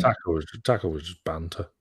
But the player was going nowhere, and it's typical Jonjo Shelvey to dive in and with a very strong tackle. But yeah, I think 6 out of 10 is absolutely fair. I'd maybe a 7 if you're being very generous, but I think 6 is pretty bang on for me. Yeah. He wasn't outstanding, but he didn't make any mistakes apart from just being a bit off the pace. And apart from just doing a couple of typical Shelvey passes. Yeah, but we expect that from him. Oh, the one thing that pissed me off though was the pass that sold Matt Targett short, which ended up in that share booking, the one that they counted from. That was a simple 20-yard pass, and he's played it with no power on it whatsoever, and it's so easily intercepted. But I mean, what you can say is, since he's been reignited under Howe, I mean, his work rate is fantastic. I think there's no qualms about. There's no calls of him being lazy anymore. No. I mean, his running stats are fantastic as well. So, look, he's improved, but I mean, the players that were our weakest players on the pitch today didn't play bad. Yeah. which shows how great of a performance and a real solid win it was. Yeah, I mean, you look at Jonjo Shelvey, his touches today, he had 46 touches on the ball, which I think is okay when you compare it to Andre Gomez's 44. But then you look at Allen, who was the other midfielder for Everton today. He had 98 touches for Everton, almost twice that of Jonjo Shelvey. So he obviously not getting on the ball as much as he would like. Obviously, we usually run a lot of the play through Jonjo Shelvey, and we didn't see a lot of that today. And that's probably a good sign because, you know, sorry, I'm stuttering over my words. It's probably a good sign because we've got other options now. We're not having to play everything through Jonjo Shelvey. So yeah, it was a bang average performance for me today. It wasn't a bad performance by any shot. 6 is not it's not a bad score. You know, if we're being realistic, 5 is average, 6 is slightly above average, which is what Jonjo Shelvey was today. We'll tell you one thing though. Yeah. God, Trippy is good. He's a big, sexy football brain as well. Oh. We'll move on. I'll take Joe Willock because I criticised him in the first half, and I feel bad because I thought he had a stonking. Facts, 5 out of 10, 0 out of 10. Joe Willock was. Don't panic. I just clicked on the wrong button, and Max's rating was from a game. So we're not rating Maxi 5 out of 10. So before everyone starts typing, "What game of fucking you watching?" just fucking calm your shit. Joe Willock. Pointed it out in the first half. He was a bit off the pace. He looked a yard behind the game. That was the only criticism I had of him in the first half. But apart from that, he made the goal for the first goal. He was unlucky to not get a goal himself. I thought he had played some excellent football in the final third, held the ball up well, got close to Chris Wood. Not loads, but enough that it worked. And it was actually that kind of late midfielder arriving that we've needed. And I thought second half he was fantastic. The most impressive aspect of his game for me today, though, was the high press. He was the one that initiated the press every single time, and he ran his absolute socks off. And if he is injured for the next game, I would be a little bit gutted. But I think it's probably just fatigue because he was flagging at the end of the Leeds game as well. So I imagine that it was probably something similar today. I'm going to give him an 8.5 just to be really picky.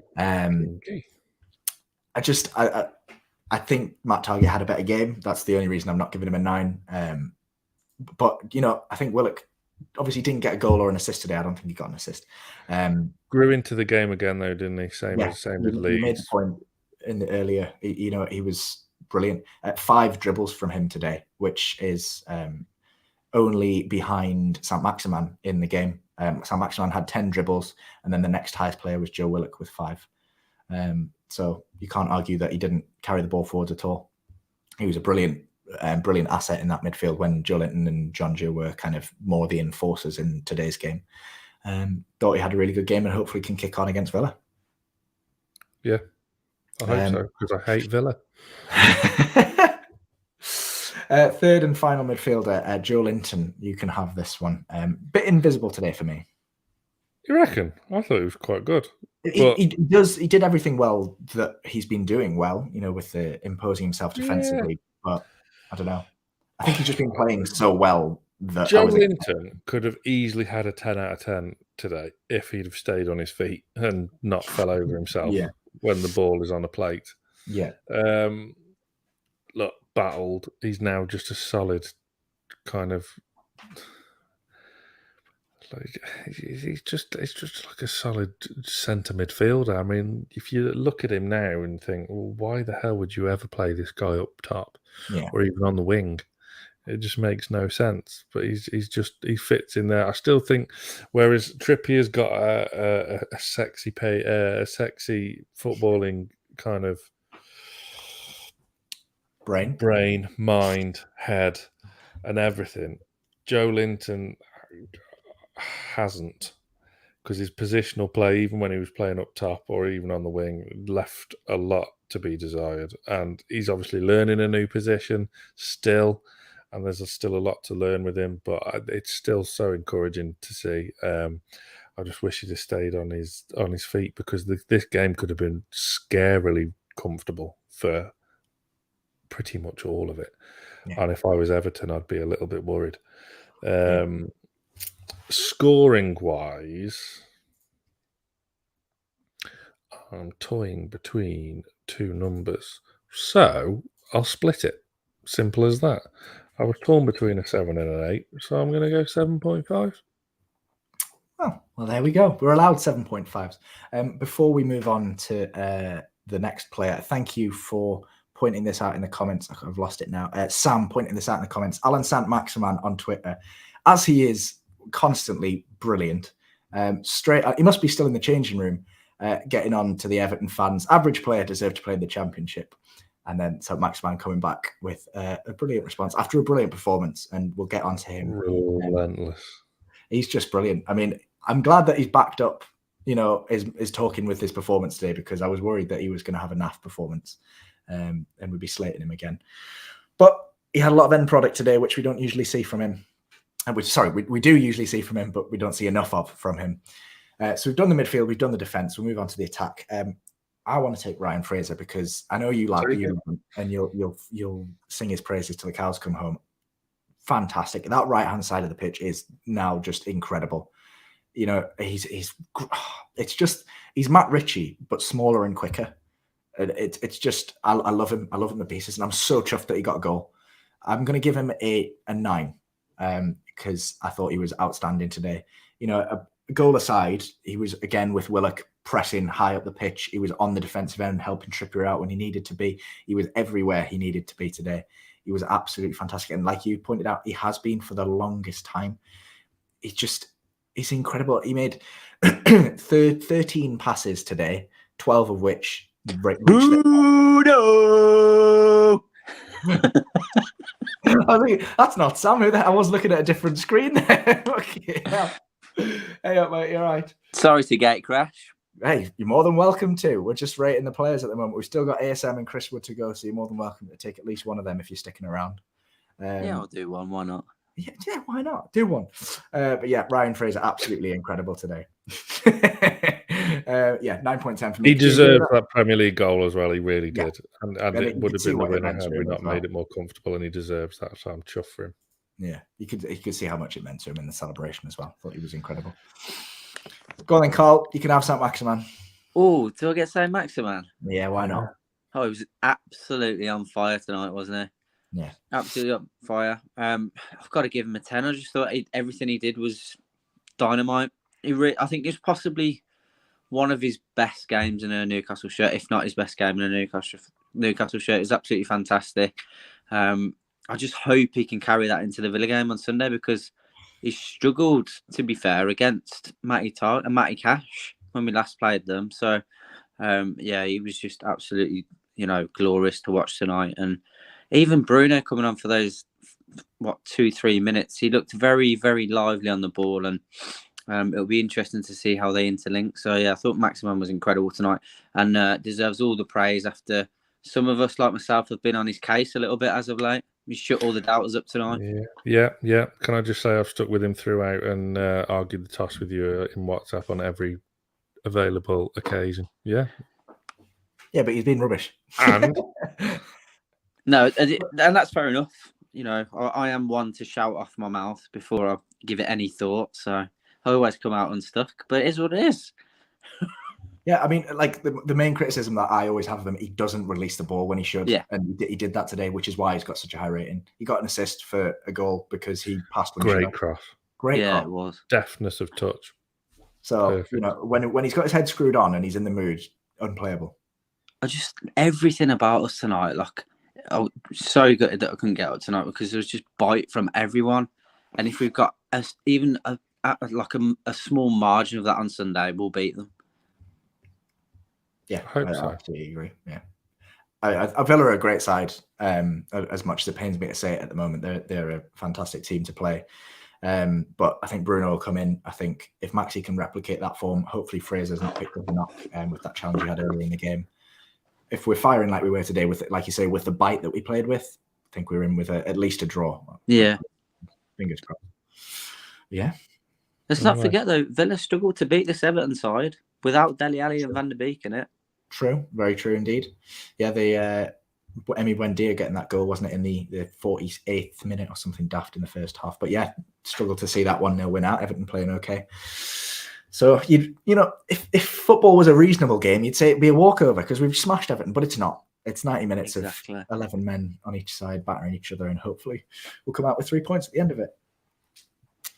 Are you sticking around, Carl, or are you coming on and disappearing? I'll stick around for scoring the players and I'll shoot off.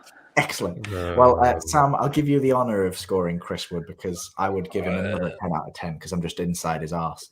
No, you wouldn't. No, I wouldn't. I thought he was very poor today. Well, not very poor, slightly off the pace. Yeah, I'm giving him a 5. I thought he was our worst player. He could have got a lot higher. Just that header. I mean, he's supposed to have aerial prowess, and my words, it was like he was trying to head a pillow. It was just fucking get your neck in it and give it some, for fuck's sake. That's what he's supposed to be good at.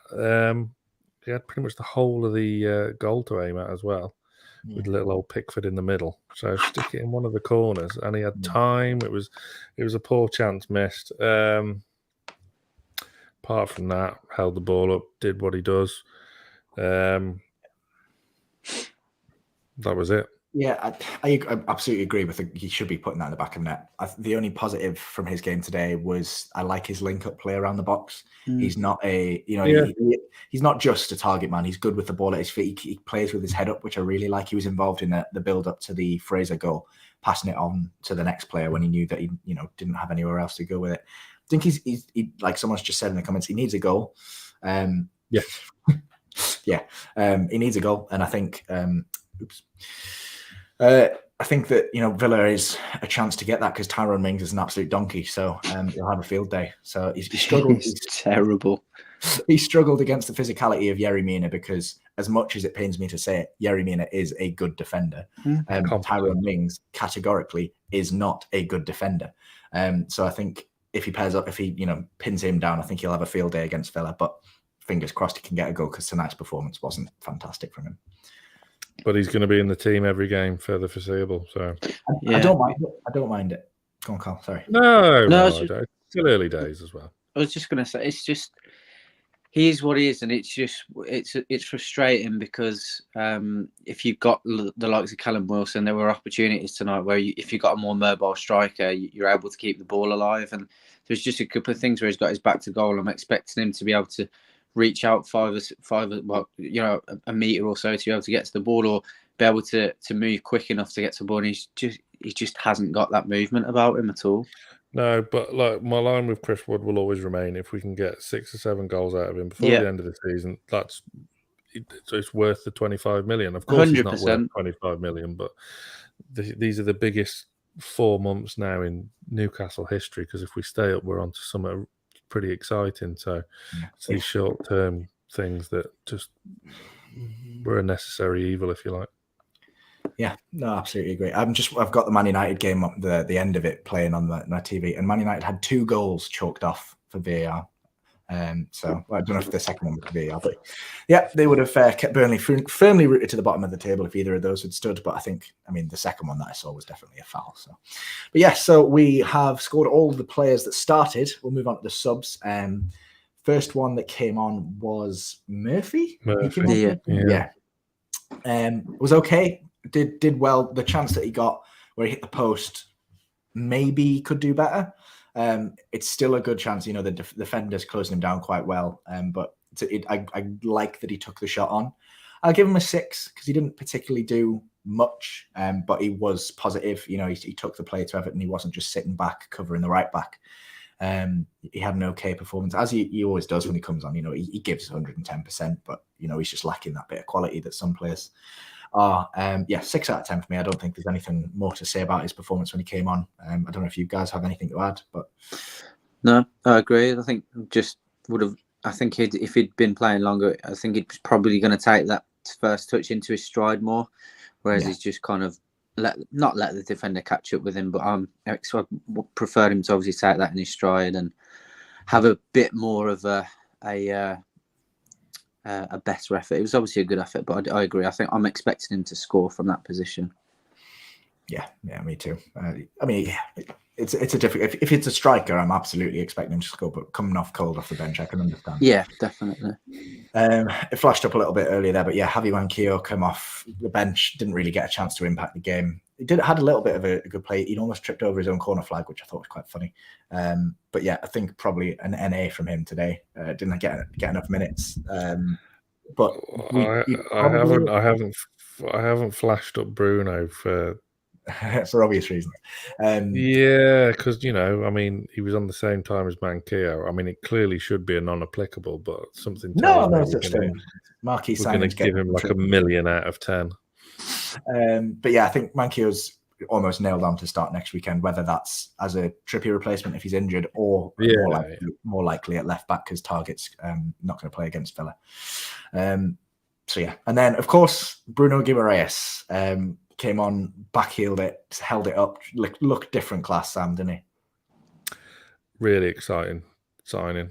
Again, like he said in his interviews this week, I mean, he's not going to be goals on his strong point, but it's his type of play is exactly what we need: ball retention and that real added quality in the middle of the park, which we've been lacking since Wijnaldum.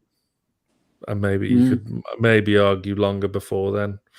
But looks really exciting. That back heel is going to be replayed on social media all week because I'm the Twitter admin of NFTV, so it will. So it's really exciting, and hopefully we get to see more of him. It was a great cameo, great time to come on because the place was rocking and the game was won, and St James's Park under the lights is obviously very special. And hopefully we see more of him on Sunday. I mean, he came on in the 91st minute. He made 2 passes, one of which was a key pass to Saint-Maximin to play him through on goal. He made 1 tackle and obviously the back heel as well. He had 6 touches inside 2 minutes. That must warrant like a 15 or something. I think it's a cool 1,000, Sam, so get the in that. But yeah, really nice little cameo for him to come on. I'm glad that he did get the chance to come on in those circumstances because I would have been worried had it been a 1-goal lead or even if the score was at 1-1, I would have been worried that he would have had too much pressure on him to perform. And the fans may have, got on his back a little bit. I doubt it, if it was a tense game. But yeah, it was nice for him to come on and experience that the atmosphere at St James's, which I'm sure was fantastic. You're very jealous of anyone that was there. But yeah, that's pretty much scoring the players wrapped up. All we've got to do is score the manager. Yeah. Tactically, we'll come on to the team selection and the tactics of the game, but set up with the same formation that we came up against Leeds with. Carl, I'll let you start because you haven't led for a while. Go on. I think I'll go with I'm going to go with a 9 because I would have liked to have. I was probably a bit naive in thinking I wanted Bruno to start, but I just feel like with the type of player that he is, the side that he's been playing, the amount of football that he's been playing this season, I know he's only had a couple of training sessions with his teammates, but I think a player of that quality can just kind of potentially nestle into the side. But again, I listened to you boys before, and I understand that could be the downfall of some players. So, that's why Eddie Howe's at the helm at the end of the day. And it proved that Joe Willock again grew into the game very well. I wasn't overly impressed with him first half again, but second half I thought it was fantastic. And it's frustrating it takes him that long to get going, but proved to be the right decision. I think all the decisions that were made were pretty much key. I wouldn't really have done anything. I think other than there was Jacob Murphy come on at like the 70th minute, was it, or 75th minute? Yeah, I think maybe I'm looking at potentially making a change 5-10 minutes earlier because I'm just thinking we've dug in really well, played some good football. We've been all over the park. We're starting to get leggy, maybe bring someone on, but it didn't matter anyway. I thought everything he did was fantastic. It's pretty much the starting lineup I would have gone with bar Lascelles, but obviously Dan Burn wasn't available, so it is what it is. Gamito. Gamito. But I thought it was an excellent performance from Eddie Howe. I think everything went very well, and I love this high press that we're playing. I really do. I know we can get caught out with it, but that bit of intensity that we have in the first 5 minutes, even if nothing comes of it, for me, it just puts the shitters up them straight away. Yeah. So, 9. Yeah. We'll move along the line. Sam, you can go next. I agree with everything Carl said. I mean, I told you in the WhatsApp group for the past few days, Bruno's not going to start. But you don't listen to me. Yeah, I mean, it's pretty much as expected in terms of team selection. Gamito aside, I thought Burn would have played, but, fungal nail powder will do its thing, and he'll probably start on Sunday. It was a really positive performance. The game, as I said earlier, could have been a lot more comfortable. Good chances for Joe Linton, one for Wood. We could have really made Everton look silly tonight. It was our best performance of the season. Yeah. Better than the Man United game and the 2 wins. Really, really encouraging. The new. I mean, again, I wasn't a fan of the Targett signing, but he played really well. He had a good game, didn't he, to be fair? I said it at the top of the show, I love being proven wrong. Yeah, I don't know why you weren't thrilled with that signing, because I mean, but personally, I was. I think it was a smart signing. It's not a marquee signing but it's a Premier League proven left back who we know can play well. I thought it was exactly what we needed, especially with the signing of Dan Burn as well. Definitely. I mean, like, Villa fans will give, because you know what they're like. But at the end of the day, had that opportunity not arisen with Luca Digne, he'd still be their first choice left back. So, but I kind of understand where Sam's coming from. I think it's just kind of forced to watch him as well. I've always thought he's pretty solid, and I just felt like he, probably better than what we had. Yeah. Carl, you can answer this question that's coming in the comments. How was Dele Alli? Was he good? Oh, Jesus Christ. What a fantastic evening to watch someone, as much of a prick he is, to fall flat on his face. Yeah. It was terrible. Absolutely terrible. And I couldn't wish it up on anyone else other than Dele Alli. And Donny van der Beek, as much as I love you as a player, I hope that hurt tonight. I hope that stung tonight. I hope you're going home. I hope you're on the phone to your agent tonight, because that's what you missed out on. Well, that's two players that turned us down. Ali turned us down when he came from Fuck him, mate. Fuck him. This is what you're missing, lads. Hopefully we have that with Luca Digne on Sunday as well. Hopefully Maxi tears him apart. Yeah. I better score already. I mean, it's going to sound like an echo in here. I literally repeat everything you guys have said. I would have liked to see Dan Burn start. That's my only gripe. But if he's got a funky toe, then he's got a funky toe. I've never had it. It must be painful. Well, I don't understand if you, like, for me, it's the age-old adage. If you're fit enough to be on the bench, you're fit enough to start. That's a fair point. Like, you can't expect... We've not got any other centre-back fit, though, have you? So he's just... Well, yeah, but if he starts, then you take one of the centre-backs out. My dad was literally saying it. I was like, I don't care if he's got one leg. The cell should not be in that side. I mean, if he has got one leg, I'd be sending a strongly worded email to Brighton.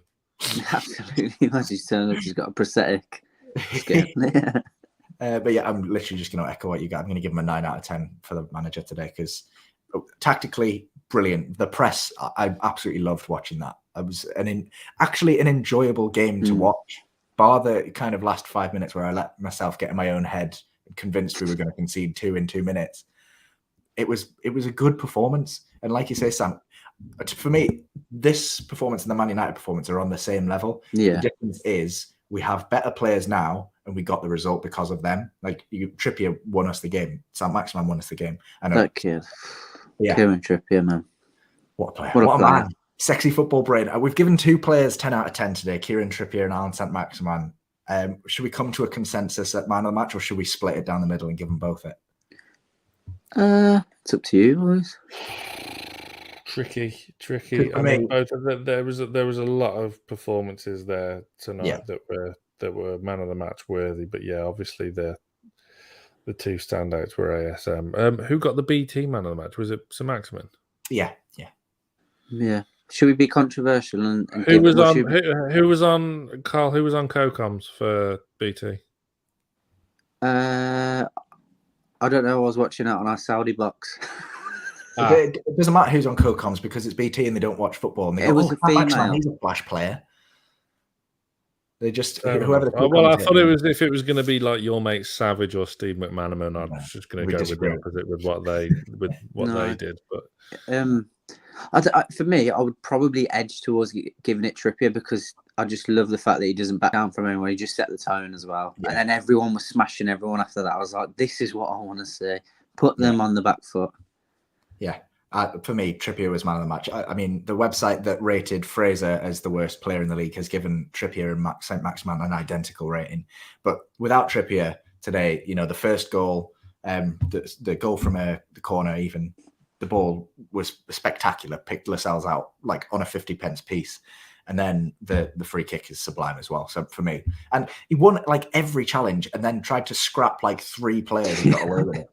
So, he's done that every week now. He's had almost had a fight with someone every week. Yeah, I love him. Absolutely love him. Yeah. But yeah, so for me, Trippier is going to be man of the match. Argue in the comments down below who you would have given it to. Oh, it was Chris Sutton on Co-Com. So yeah, definitely Trippier man of the match. Yeah, absolutely. So fantastic result, 3-1. Just before we wrap this one up, boys, score prediction for next week. This week? Well, yeah, next fixture, Sunday. Feels a long time. Oh, you can't ask me that because this is the Mulliner derby we're talking about. So I'm asking you directly, Sam. What is your score prediction? 1-1. Okay. He's playing it nice. Okay. Not taking any sides, sitting on the fence. Carl? Well, I predicted before this that we were going to win 3-2 tonight. So I'm going to go with we're going to beat them 3-1. We're going to score another 3 on Sunday. They're going to come to St James Park on Sunday, and Emi Wendy is going to shit himself. I'd love to think so. Honestly, as soon as the Gallagher roar, he's going to shit himself. Yeah. And that's it, done. Yeah, Coutinho's going to shrink. Yeah, Coutinho gets slapped by Trippier and he won't want to know. I'm going to go with a squeaky 1-0 win for Newcastle. I hope we're going to hammer them. Don't worry about it. I love the confidence so much. I really hope we do. It's because I've been getting grief all night. It's nice to dish it out finally. Yeah.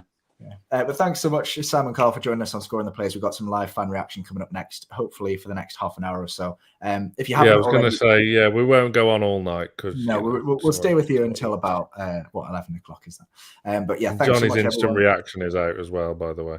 Is it out now already?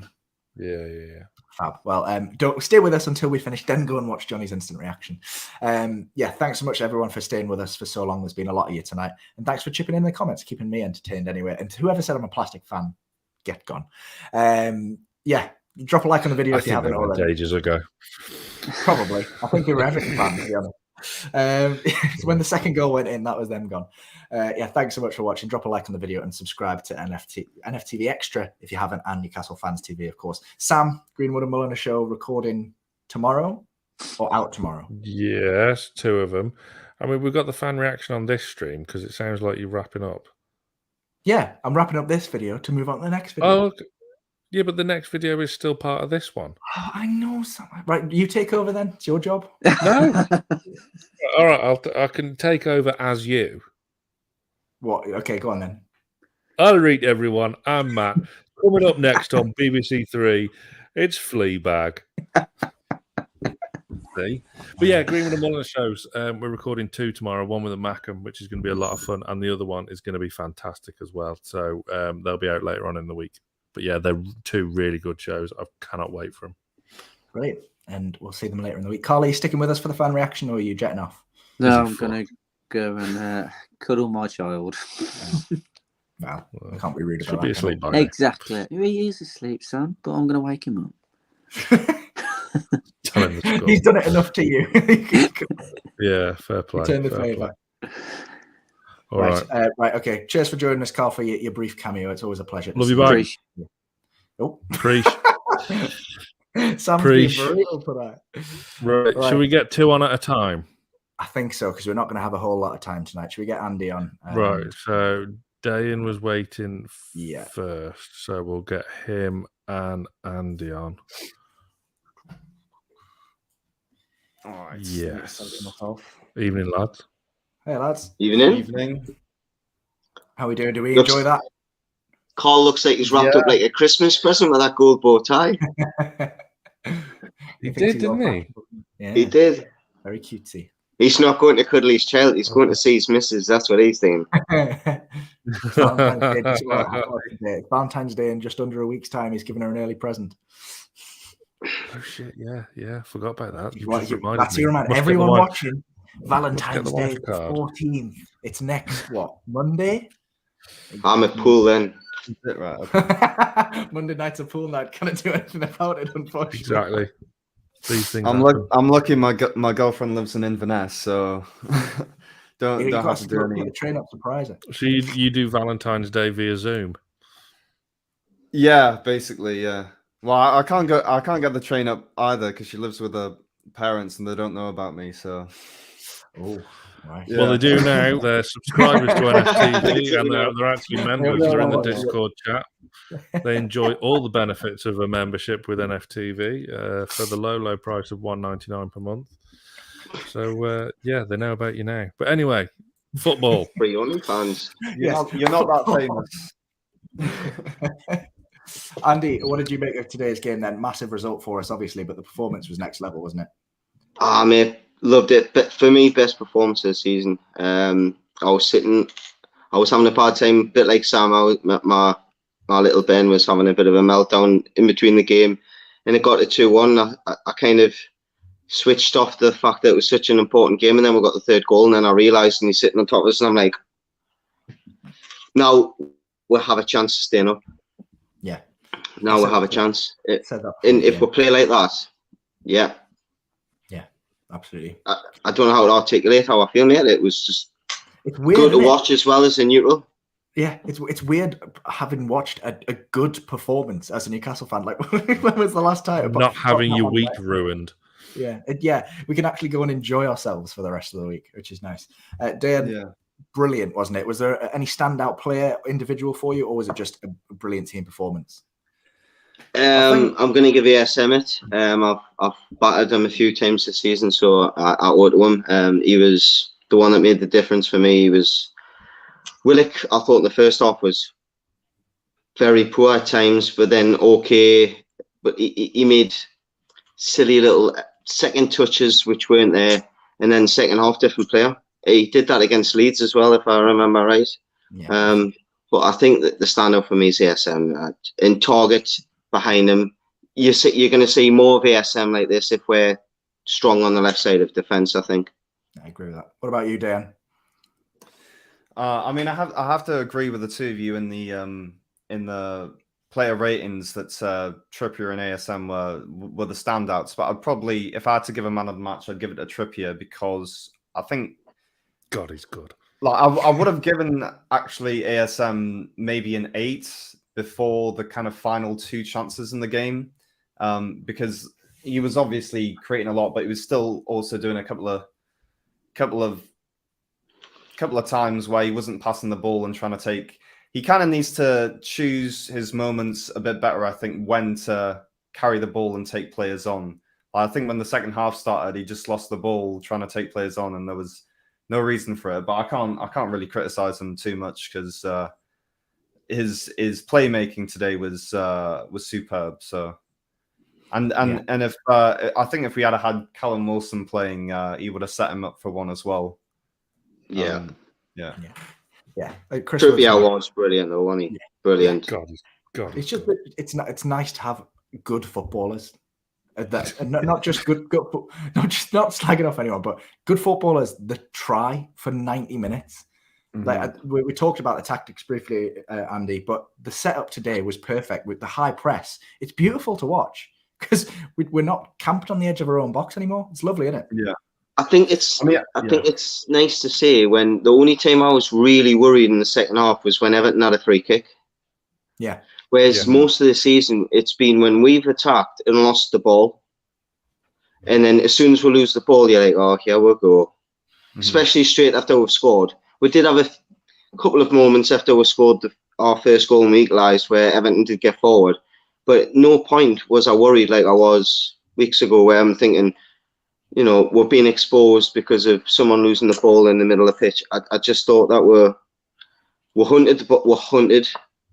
And we stood when we knew we weren't going to win the ball, really, in the tackle. We just stood in front of them, made them make a decision. And sometimes they panicked and just played backwards. Yeah, absolutely right. Dan, it was just, that was it, wasn't it? We were just solid all around. There was no I mean, there was a couple of individual mistakes from certain people, but all around it was just a consistent performance, right? Yeah, generally speaking, the only player I'd say who had a bit of an off game was Chris Wood. But I mean, it's okay for your striker to have an off game if other players are gonna kind of fill in for him. So I just felt really positive from the start of the game, seeing the tempo and the energy with which we were playing, and that high press definitely, I think, maybe took Everton a bit by surprise. There's always the risk with that high press that you're going to get caught out, and they'll play through you. But regardless, that it didn't really happen. So I was actually I disagree with you a little bit on your assessment of the fullbacks today. I was actually quite impressed with Jamal Lascelles. I know he hasn't been playing very well in recent games. In fact, he's been a liability, but I thought he showed good leadership after we conceded the goal, after the own goal, and he made up for it. So I thought he was good today. And I also thought Jonjo Shelvey was good, maybe not in terms of what he was producing necessarily. That was probably average for him, but just in terms of the work rate and the amount of running that he was doing. Yeah. I mean, I everyone's entitled to their own opinion, and obviously the comments were backing you up, and some people saying the same thing as me. At the end of the day, we can disagree happily, because at the end of the day, we've got 3 points. If this was a loss, we'd be in a very different state of mind. But Lascelles is always going to be polarizing at the minute as well. So he's on the comeback. Like I said during the player ratings, like he grew into it, and he can take real heart from the last 15, 20 minutes. And I hope he continues it, because again, I've maintained that I've always liked him, and I like him still being the captain of this football club. You need more than one leader on the pitch. So the addition of Trippier doesn't overshadow Lascelles. It helps Lascelles. Yeah. If anything. And on Shelvey, I mean, in normal circumstances, when he gets an early yellow card, you're worried. Yeah. He did play the rest of the game quite well. Yeah. You know, if he's well known to, after getting a yellow card, to be a little bit rash or put his leg where it shouldn't be, or just get annoyed with a referee or something. I thought he kept his head very well, and I think he deserves a bit of credit for that as well. So absolutely, credit where credit is due. He kept his head. Slightly off topic. I'm watching some of the highlights off screen. West Ham's goal, Jared Bowen's goal, is the most scuffed deflection I've ever seen. It is just fate. It's like that bloody, well, not quite as dramatic as Mo Diarmi's against Brighton, but certainly keep us sent for an absolute sausage there. I'll put this question to both of you. Dan, you can go first. Obviously, a great Newcastle performance. Was it a poor Everton performance, or did we just play them off the park? I think they obviously, I think they did try in the game, and it probably could have turned out a bit differently had we not got that second goal, because the finish there from Fraser was a little bit scuffed. So the game might have gone differently, but in reality, they didn't really have that many chances. I think it was a little bit of both, in that maybe they didn't turn up as strong as they potentially could have, but we didn't really allow them to get much in our final third. Yeah. So a bit of both, in my opinion. Yeah, and the new signings, Dele Alli and Donny van de Beek, both made an appearance today. No Dominic Calvert-Lewin off the bench, which was a bonus, Andy. Really, two players that have turned... no, Dele Alli turned us down years ago, but Donny van de Beek snubbed us this January. Very unimpressed when they both came on. Neither of them added too much to the game, did they? No, and go back to the question that you were saying there. I think the first 20 minutes of the game, Everton did threaten to have a good game, but we just didn't allow them to. No, your question there was, I think that's probably why Bruno was left on the bench, because Eddie suspected that at least one of them would have been left on the bench, and that they might be strong leading on to the end of the game, and that he could either keep us in the game or win us the game at the end of the game. As it happened, he didn't have to bring them on, simply because when Everton did threat, when they had the best periods, which was for me was the beginning of the first half. That's when the game was, as a neutral, brilliant. You know, people are sliding in. We just kind of stamped our authority and went from there. Yeah, absolutely. The 2 early changes killed them as well. Yeah, 2 early changes did kill them, because then that has to rethink. Yeah, you might have seen Calvert-Lewin, yeah. Exactly. They couldn't get Van der Beek, Alli and Calvert-Lewin on the pitch all at once, which is a relief, because Calvert-Lewin does have quite a decent record against us. So I was going to say, personally, for one, I am chuffed we didn't get to see Calvert-Lewin today. I'm terrified of him. I think he's a fantastic striker. Considering the amount of balls. Yeah. We're going to have to say goodbye to you both for now, because if we are going to wrap up at 11. All the best, guys. Can I just ask a quick question? Absolutely. So, I mean, in my estimation, I thought the defense played quite well today. You thought they had kind of a decent or okay game. What do you think Howe should do for the next game, assuming the new defender is fit and ready to play? So he has a healed gammy toe. I mean, presuming Trippier is fit, obviously he starts. Matt Targett is ineligible to play against his parent club, so we're going to have to bring in a left back to play. If Trippier's fit, Manquillo goes straight in at left back for me. Centre backs, agreed. Being realistic, it's going to be Jamal Lascelles and Dan Burn if Dan Burn is fit. Could you put Burn left back? That's an option.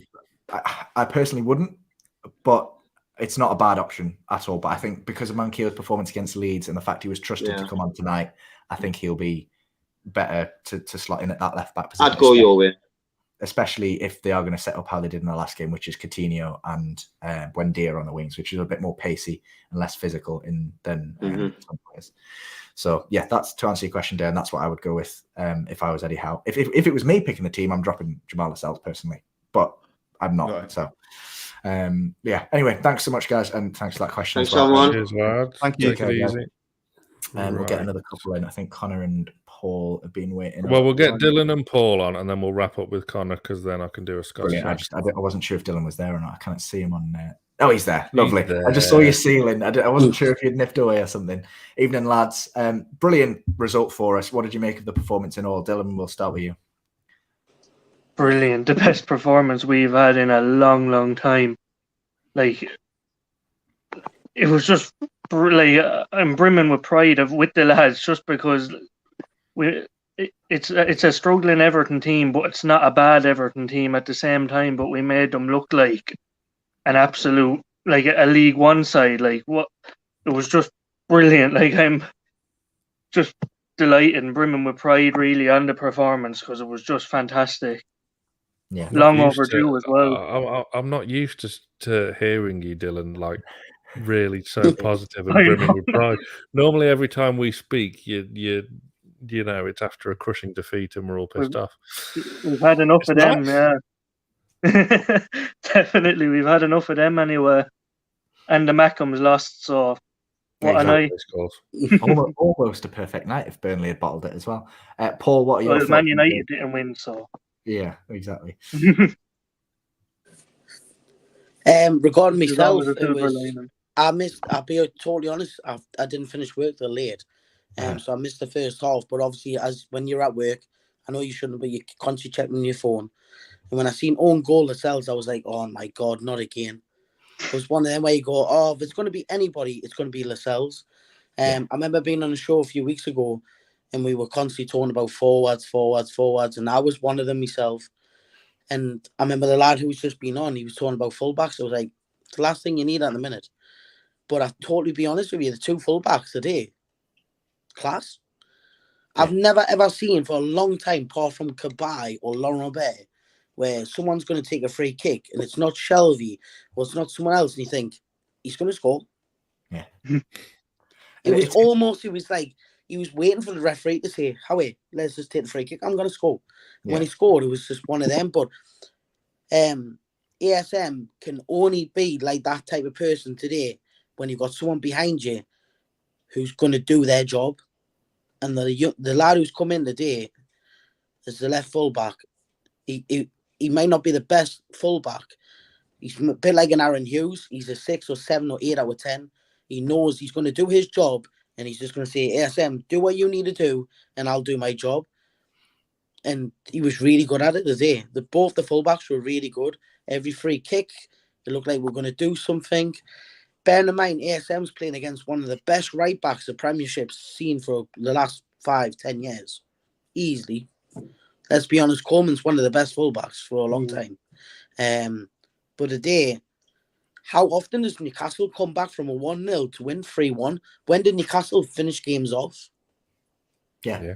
Well, that was one thing that impressed me today. When we did take the lead, we didn't sit back. We didn't stop. We kept 3-1 flattered Everton. They look so. Newcastle today, it looks like one of the fittest teams I've seen for a long time. Yeah. As in, to be able to play, I know I've been watching for a long time now, like tonight. He's been talking about like the high press and this and that. That can only come from training. Now, I'm not going to say it's come from when they went away the other week, but it's clearly from the manager. He wants to play on the front foot, this and that, and it's one of them. When you hear it, you think, it's never going to happen in Newcastle. Today, it was front foot football all the time. If Joe Linton could have sorted his feet out, he went from the hero Joe Linton to the zero Joe Linton when he missed that sitter. Yeah. But honestly, when you seen Bruno, I know you talked about the back heel and stuff like that. It's a case of one of them where you start to believe a little bit more. So many positives today. I know Wood didn't score and didn't do this and do that, but there's so many positives today. Finishing the game. Yeah. Fitness levels is a big point, and it's really has been noticeable the past few days, and it just shows how undercooked we were going into this season, and the routine that Steve Bruce had us going in. I mean, Jesus, West Brom lads are in for a treat, having how many days off in a week. Andy Carroll and Steve Bruce. Oh my God. I mean, they play Saturday, Tuesday in the Championship, so I don't know if they're going to have any training at all. But yeah, we were undercooked going into this season, and that explained why we were tailing off a lot in games and threw away so many points. But yeah, we're looking so much more fitter now. And like you say, you see Bruno come on, and you got Trippier. It's about building that team now, and it's building this team, and it's a team going places for a change, not just getting by. You two centre halves. Go on, sorry. So I just quickly, Trippier, since he's come in, you can just tell he uses class. I'm like the fact we got him, and he's shown the top player he is, and like you can see the influence he's having on the team just with his actual quality from the right back position and that free kick he scored tonight. Jeez. I left out my seat and I saw Gareth Southgate beside Amanda and Merdad there, and if he didn't see that performance, if he doesn't think Trippier is good enough for the England squad, then Trippier may as well retire from international football, because he has been different class since he's come in. Yeah, it's one of them sayings though, isn't it?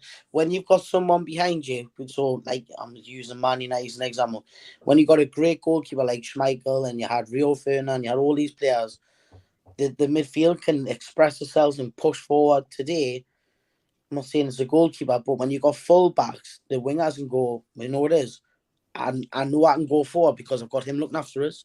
Them two full backs did their job today, and they can still go forward as well. Yeah, which has now been known. Like, I mean, you mentioned Man United there. I mean, Manchester United fans on the train back to London from Burnley tonight, they will be kicking themselves they did not sign Trippier. Yeah, massively. Because they had the chance. Yeah. For even bigger money than what we got him for, which makes it all the sweeter. Yeah. Well, we'll have to wrap it up with you both. But just one quick question before we let you go. It's 4 unbeaten now, 2 wins on the bounce. We're out of the relegation zone. Are we staying up, Paul? Yes, we might just scrape through. It'll be a last day of the season type of job, do you think? I do think so. I would like to see if Callum Wilson come back, but I'm not sure if he can. But I think we might just scrape through. We might, just because of being more solid defensively now. Yeah. What about you, Don? On tonight's performance, absolutely. And what also gives us the upper hand is kind of the teams around us. They're not picking up any points either, and now we're building a small bit of momentum. We're not necessarily winning games, but we're drawing games now as well. Whereas the teams around us, they're either worse than us, or at best drawing same results as us. So I'm not overly confident yet, but on tonight's performance, if it's a consistent level that they've been showing lately, there should be no issues. Yeah. So yeah, appreciate you both coming on, giving your thoughts. Wish we had a bit more time. But cheers for coming on regardless. We'll get Connor in for the last 5 minutes. All right, mate. How are we, lads? Buzzing. Absolutely buzzing after that. What about you? Oh, over the moon. What a 3 days I've had. Scotland beat England in the Six Nations rugby, and now I knew you were going to bring it. Sorry, no. Yeah, fair enough. We'll let you have that one, only because I'm in a good mood. But go on. Yeah, listen, I said it in the YouTube chat. For me, best performance of the season. I thought, the Manchester United performance was great, or slightly unlucky in that one. But today, yes, Everton are not in a great position, and I don't think anybody would argue now that Everton are not in a relegation battle, because they are. They're only a point above us. Today was as big a match for Everton as it was for us, and we rose to the occasion. And I just think to see us bounce back so quickly from going behind, and we can forget that.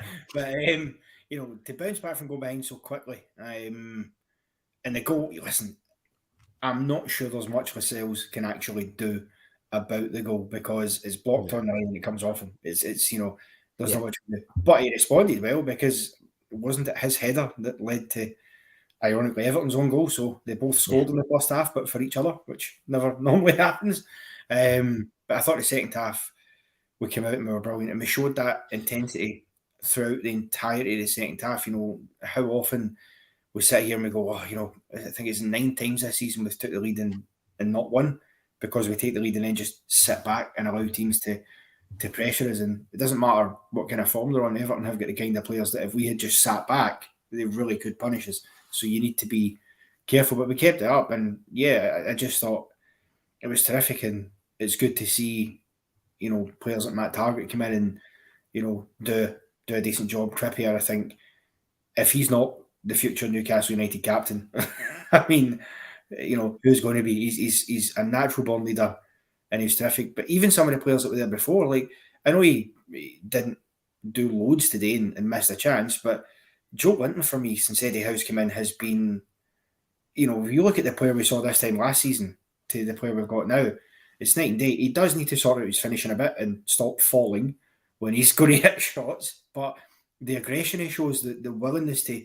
get into challenges, win the ball back, and not let players get by you, and even that willingness to give away a foul inside your own half, the opponent's half, if you have to.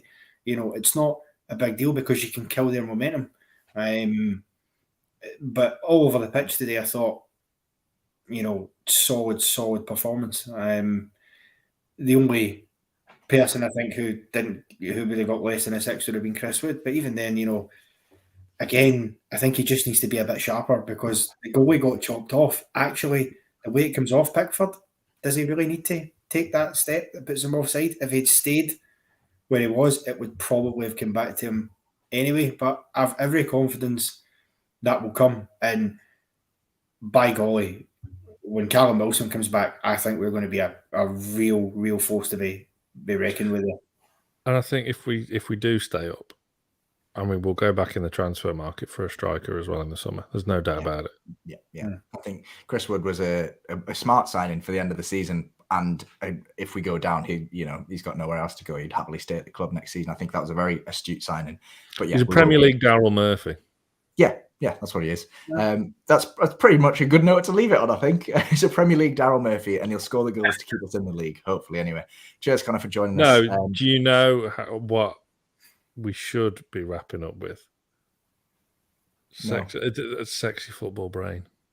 Sexy football brain. Kieran Trippier. Am I allowed to wrap up, Sam? Is that okay?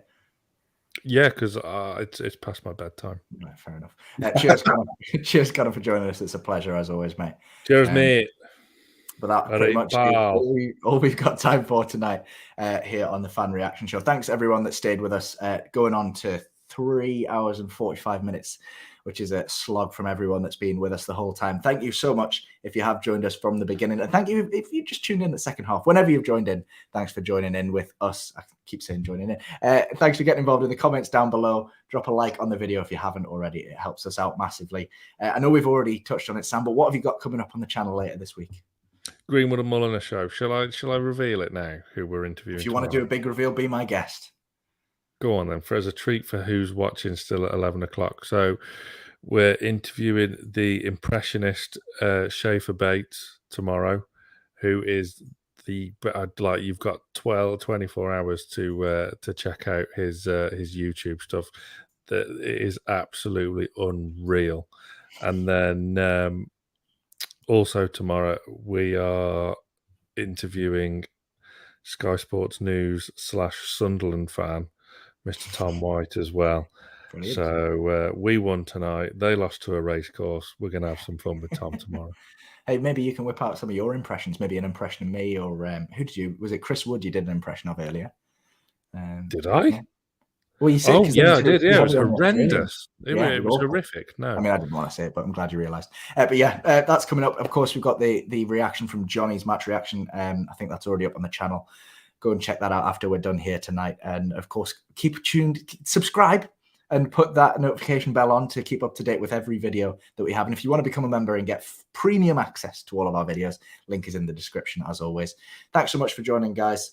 3-1 out of the relegation zone. Sunderland lost, Watford lost, Burnley drew. But almost a perfect night here on Newcastle Fans TV. Thank you for joining us, and we'll catch you in the next video.